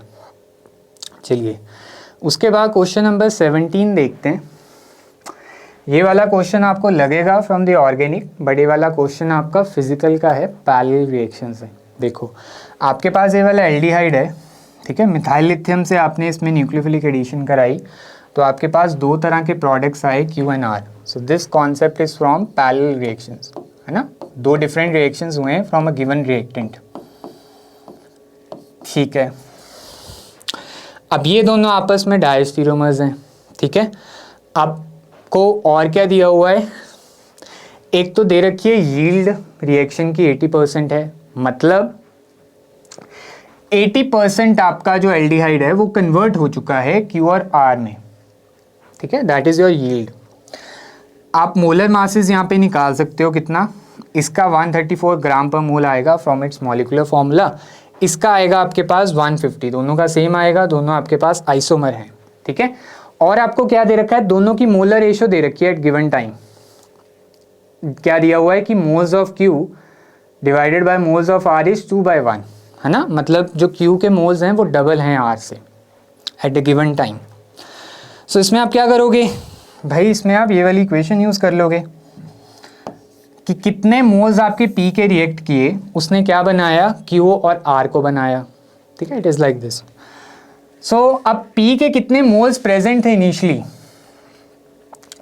ठीक है। Moles of P that were present at time 0, तो वो आपके पास कितने मोल्स थे, 13.5 ग्राम्स है वो, और उसका मोलर मास आपके पास कितना है, 134 ग्राम पर मोल। तो आपके पास मोल्स आएंगे भाई 0.1, तो 0.1 मोल्स आपके पास इनिशियल मोल्स हैं P के, जिसमें से 80% आपका रिएक्ट हो गया। सो मतलब आप अगर इसका 80% करोगे, अगर आप इसका 80% करोगे ऑफ 0.1, तो आपके पास कितना आएगा, दिस विल बी 0.08 मोल्स। तो ये आपके रिएक्टेड मोल्स हैं P के, तो ये क्या बनाएंगे, Q और R बनाएंगे। अब Q और R की मोलर रेशियो है 2/1, तो मतलब आप क्या बोल सकते हो कि Q के मोल्स आपके 2x हैं और R के मोल्स आपके पास 1x है, x निकलेगा यहाँ से। तो आपके पास क्या आएगा, देखो Q के मोल्स आपके 2x हैं, R के मोल्स आपके 1x हैं, तो आपके पास जो x होगा this will come out to be 0.08 divided by 3, इतने मोल्स, ठीक है। सो अब आपको करना क्या था, यहाँ पे आपको वेट निकालना था Q का, आपको करना क्या था क्वेश्चन में, वेट निकालना था Q का, ठीक है, ग्राम्स में। तो सबसे पहले जो मोल्स हैं Q के वो क्या है, दे आर 2x, तो मतलब वो आपके पास क्या है, 2 × 0.08 डिवाइडेड बाय 3, मतलब इतने मोल्स आपके Q के बने हैं, डबल बने हैं ना x के, मतलब डबल बने हैं R के। तो ये आपके पास मोल्स हो गए Q के। और आपको वेट निकालना है Q का, तो अगर आपको वेट निकालना है तो आप क्या करोगे, 2 × 0.08 डिवाइडेड बाय 3, इसको आप मल्टीप्लाई कर दोगे बाय इट्स मोलर मास। तो मोलर मास कितना है, 150 ग्राम पर मोल, ठीक है। सो दिस इज मोल, तो ये कट गया, तो आपका आंसर आएगा ग्राम्स में, कितना आंसर आएगा, दिस विल बी 8 ग्राम, ठीक है। सो आपका आंसर आएगा 8 ग्राम इंटीजर में। चलिए उसके बाद क्वेश्चन नंबर 18 देख लेते हैं। इसमें आपको क्या करना है, इसमें आपको करेक्ट ऑप्शन ढूंढनी है, ठीक है। सो ये आपका एक MCQ है। बेसिक स्टेटमेंट्स हैं। देखो पहली स्टेटमेंट पढ़ो, time independent Schrodinger equation for beryllium 2+ can be solved exactly. Beryllium 2+ के लिए, अरे it can not be solved exactly, क्यों? क्योंकि जो बेरिलियम 2+ है वो आपके पास एक 2 इलेक्ट्रॉन सिस्टम है। बेरिलियम 3+ 1 इलेक्ट्रॉन सिस्टम है, उसके लिए हम सॉल्व कर सकते हैं, बेरिलियम 2+ के लिए नहीं कर सकते, तो ये रॉन्ग हो गया। उसके बाद देखो आपके पास फॉर अ 1D बॉक्स आपका ये वाला wave function is not an acceptable wave function. ये भाई करेक्ट है, क्यों? क्योंकि 1D बॉक्स में आपकी जो बाउंड्री कंडीशन है वो क्या है कि x आपका रेंज करता है फ्रॉम 0 to L, ठीक है? तो मतलब आपका वेव फंक्शन 0 हो जाना चाहिए एट x इक्वल टू 0, तो वो हो रहा है, फाई 0 हो जाएगा ना x 0 पे। बट जब x आपका L होगा तब आपका फाई 0 नहीं हो पाएगा। सो मतलब बाउंड्री कंडीशंस इस पे एप्लीकेबल नहीं है। सो अगर ये बाउंड्री कंडीशंस को ही सेटिस्फाई नहीं कर रहा, so it is not an acceptable wave function, right? ठीक है, सो आप यहाँ पे लिख सकते हो सिंस आपका phi is non zero at x equal to L, जिसके कारण it's a non acceptable wave function. ठीक है, उसके बाद नेक्स्ट देखो, फॉर फर्मियंस हम ओवरऑल वेव फंक्शन कंस्ट्रक्ट करते हैं anti symmetric with respect to interchange of any 2 fermions. हाँ तो ये सही है, ये आपके पास फर्मियंस के लिए है ना, Pauli's principle, Pauli's exclusion principle. Bosons के लिए आप overall wave function symmetric consider करते हो, है ना, और फर्मियंस के लिए आप एंटी सिमेट्रिक कंस्ट्रक्ट करते हो, तो ये सही है। उसके बाद ये देखो, बॉर्न ओपेनहाइमर अप्रॉक्सीमेशन आप यूज़ करते हो to separate vibrational and the rotational motion, तो सही है ये। जब हम वाइब्रेशनल रोटेशनल स्पेक्ट्रा कंसिडर करते हैं मॉलिक्यूल का, तो हम बॉर्न ओपेनहाइमर अप्रॉक्सीमेशन यूज़ करते हैं ना, दोनों को इंडिपेंडेंट कंसिडर करते हैं, दोनों मोशंस को, तो सही है। सो आपके पास बी, सी और D basically they are the true statements. ठीक है, तो आपके पास जो ए है that is a false statement. चलिए, तो ऑप्शन बनता है ऑप्शन 2। चलिए क्वेश्चन नंबर 19 देखो, आपको कार्नेट हीट इंजन दिया हुआ है। हाँ चलो, केमिकल थर्मोडायनेमिक्स से आपके 2 क्वेश्चंस थे, मान सकते हैं, एक क्वेश्चन नहीं था, दूसरा कार्नेट हीट इंजन से है। तो अब आप देखो कि सोर्स का टेम्परेचर 500 है, सिंक का टेम्परेचर आपको 300 केल्विन दिया हुआ है, और आपको दिया हुआ है ये कितनी हीट एक्सट्रैक्ट कर रहा है फ्रॉम द सोर्स, 100 जूल। आपको निकालनी क्या है, आपको एफिशिएंसी निकालनी है हीट इंजन की। तो वो आपके पास सिंपली क्या होगी, TH minus TC upon TH, है ना। सो वो आपके पास कितना हो गया, 500 माइनस 300 डिवाइडेड बाय 500। तो आप इसको सॉल्व करोगे तो आपका आंसर आएगा 0.4। तो परसेंटेज में नहीं पूछ रखी थी, फ्रैक्शनल पूछ रखी थी अप टू 1 डेसिमल प्लेस, तो 0.4 आएगा। ठीक है, हीट इंजन का। चलिए क्वेश्चन नंबर 20 देख लेते हैं। ये क्वेश्चन आपका बोल्ट्जमैन डिस्ट्रीब्यूशन से है, ठीक है, अच्छा क्वेश्चन है। इसमें आपको क्या निकालनी है, मीन एनर्जी निकालनी है मॉलिक्यूल की। आपको 2 स्टेट्स दे रखी है, जो आपकी ग्राउंड स्टेट है उसकी एनर्जी 0 है, जो आपकी एक्साइटेड स्टेट है उसकी एनर्जी ये है। दोनों स्टेट्स आपकी नॉन डिजनरेट हैं, सो बोथ स्टेट्स आप नॉन डिजनरेट। टेम्परेचर आपको दिया हुआ है 300 केल्विन, राइट। तो आपका जो एनर्जी गैप है वो आपके पास कितना है, 4.14 into 10 to the power minus of 21 joule. ठीक है, दिस इज योर गैप। अब आपको क्या निकालनी है, आपको मीन एनर्जी निकालनी है। सो टोटल एनर्जी आपके पास क्या होगी, N1 E1 plus N2 E2, है ना। कितनी पॉपुलेशन है स्टेट में, कितनी पॉपुलेशन है स्टेट में। अब देखो जो आपके पास E1 है दैट इज 0 ओनली। सो आपके पास जो टोटल एनर्जी है वो आपके पास क्या होगी, जितनी इसकी पॉपुलेशन है time 0 plus N2 into times E2। ठीक है, अब आपको निकालनी है mean energy. So mean energy क्या होगा, इसको मैं डिवाइड कर दूंगा बाय द टोटल पॉपुलेशन, तो इस पूरे को मैं डिवाइड कर दूंगा बाय द टोटल पॉपुलेशन। तो आपके पास क्या होगा, दिस इज E-T, ये आपके पास होगी मीन एनर्जी मॉलिक्यूल की, जहां पे NT आपके पास टोटल पॉपुलेशन है। ठीक है, NT आपके पास क्या है, टोटल पॉपुलेशन। सो आपके पास जो E-T है वो आपके पास किसके इक्वल बन गया, फिर वो आपके पास सिंपली बन गया equal to N2 divided by N total into E2। ठीक है, तो मैं बोल्ट्जमैन डिस्ट्रीब्यूशन से भाई N2 बाई N1 निकाल सकता हूँ। N2 बाई N1 मेरा इसके बराबर होगा। अब मेरी डिजनरेसी 1 है, और यहाँ पे एक्सपोनेंशियल ऑफ आपका जो एनर्जी गैप है that is 4.14 into 10 to the power minus of 21 joule, और बाहर negative, Boltzmann constant 1.38 into 10 to the power minus 23 joule per Kelvin है, और जो आपका टेम्परेचर है दैट इज़ 300 केल्विन। तो जब आप इसको सॉल्व करोगे ना तो आप पाओगे कि this factor comes out to be -1, so ये आएगा एक्सपोनेंशियल ऑफ -1, ठीक है।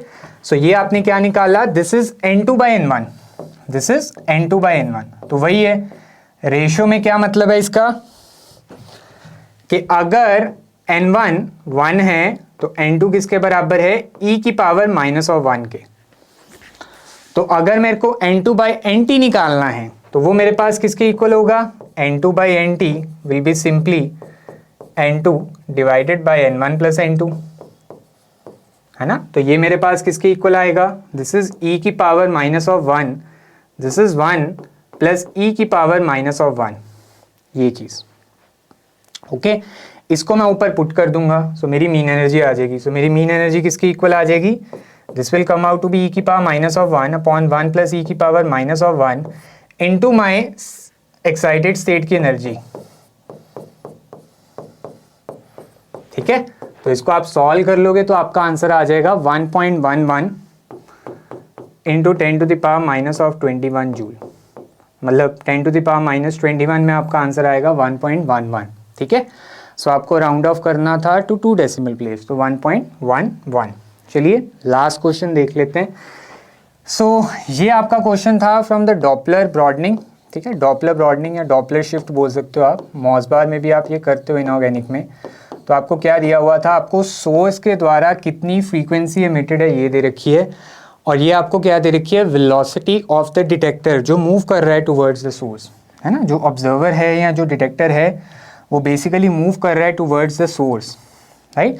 तो बेसिकली होगा क्या, अगर ऑब्जर्वर दूर जाता सोर्स से तो फ्रीक्वेंसी कम हो जाती, ठीक है।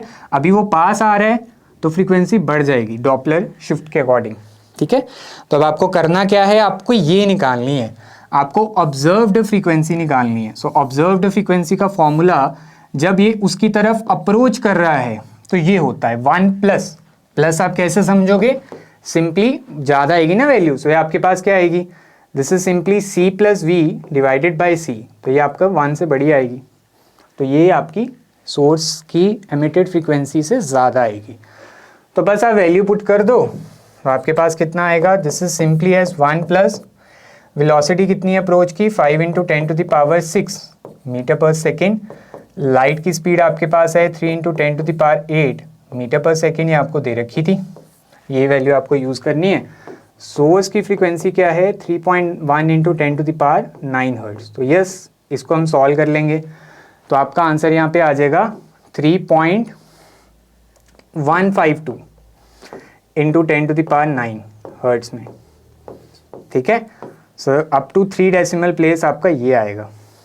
इकलौता एनईटी है जिसमें अप टू 3 डेसिमल प्लेस आपको पूछा हुआ था, राइट। तो सिंपली ये आपके पास क्या होगा, this is 10 to the power -2, तो बस 5/3 को 100 से डिवाइड करके उसमें 1 ऐड करके मल्टीप्लाई कर देना, ठीक है। सो इसी के साथ आपके फिजिकल के क्वेश्चंस कंप्लीट होते हैं, ठीक है। आई होप आपका पेपर बढ़िया ही गया होगा। Happy learning.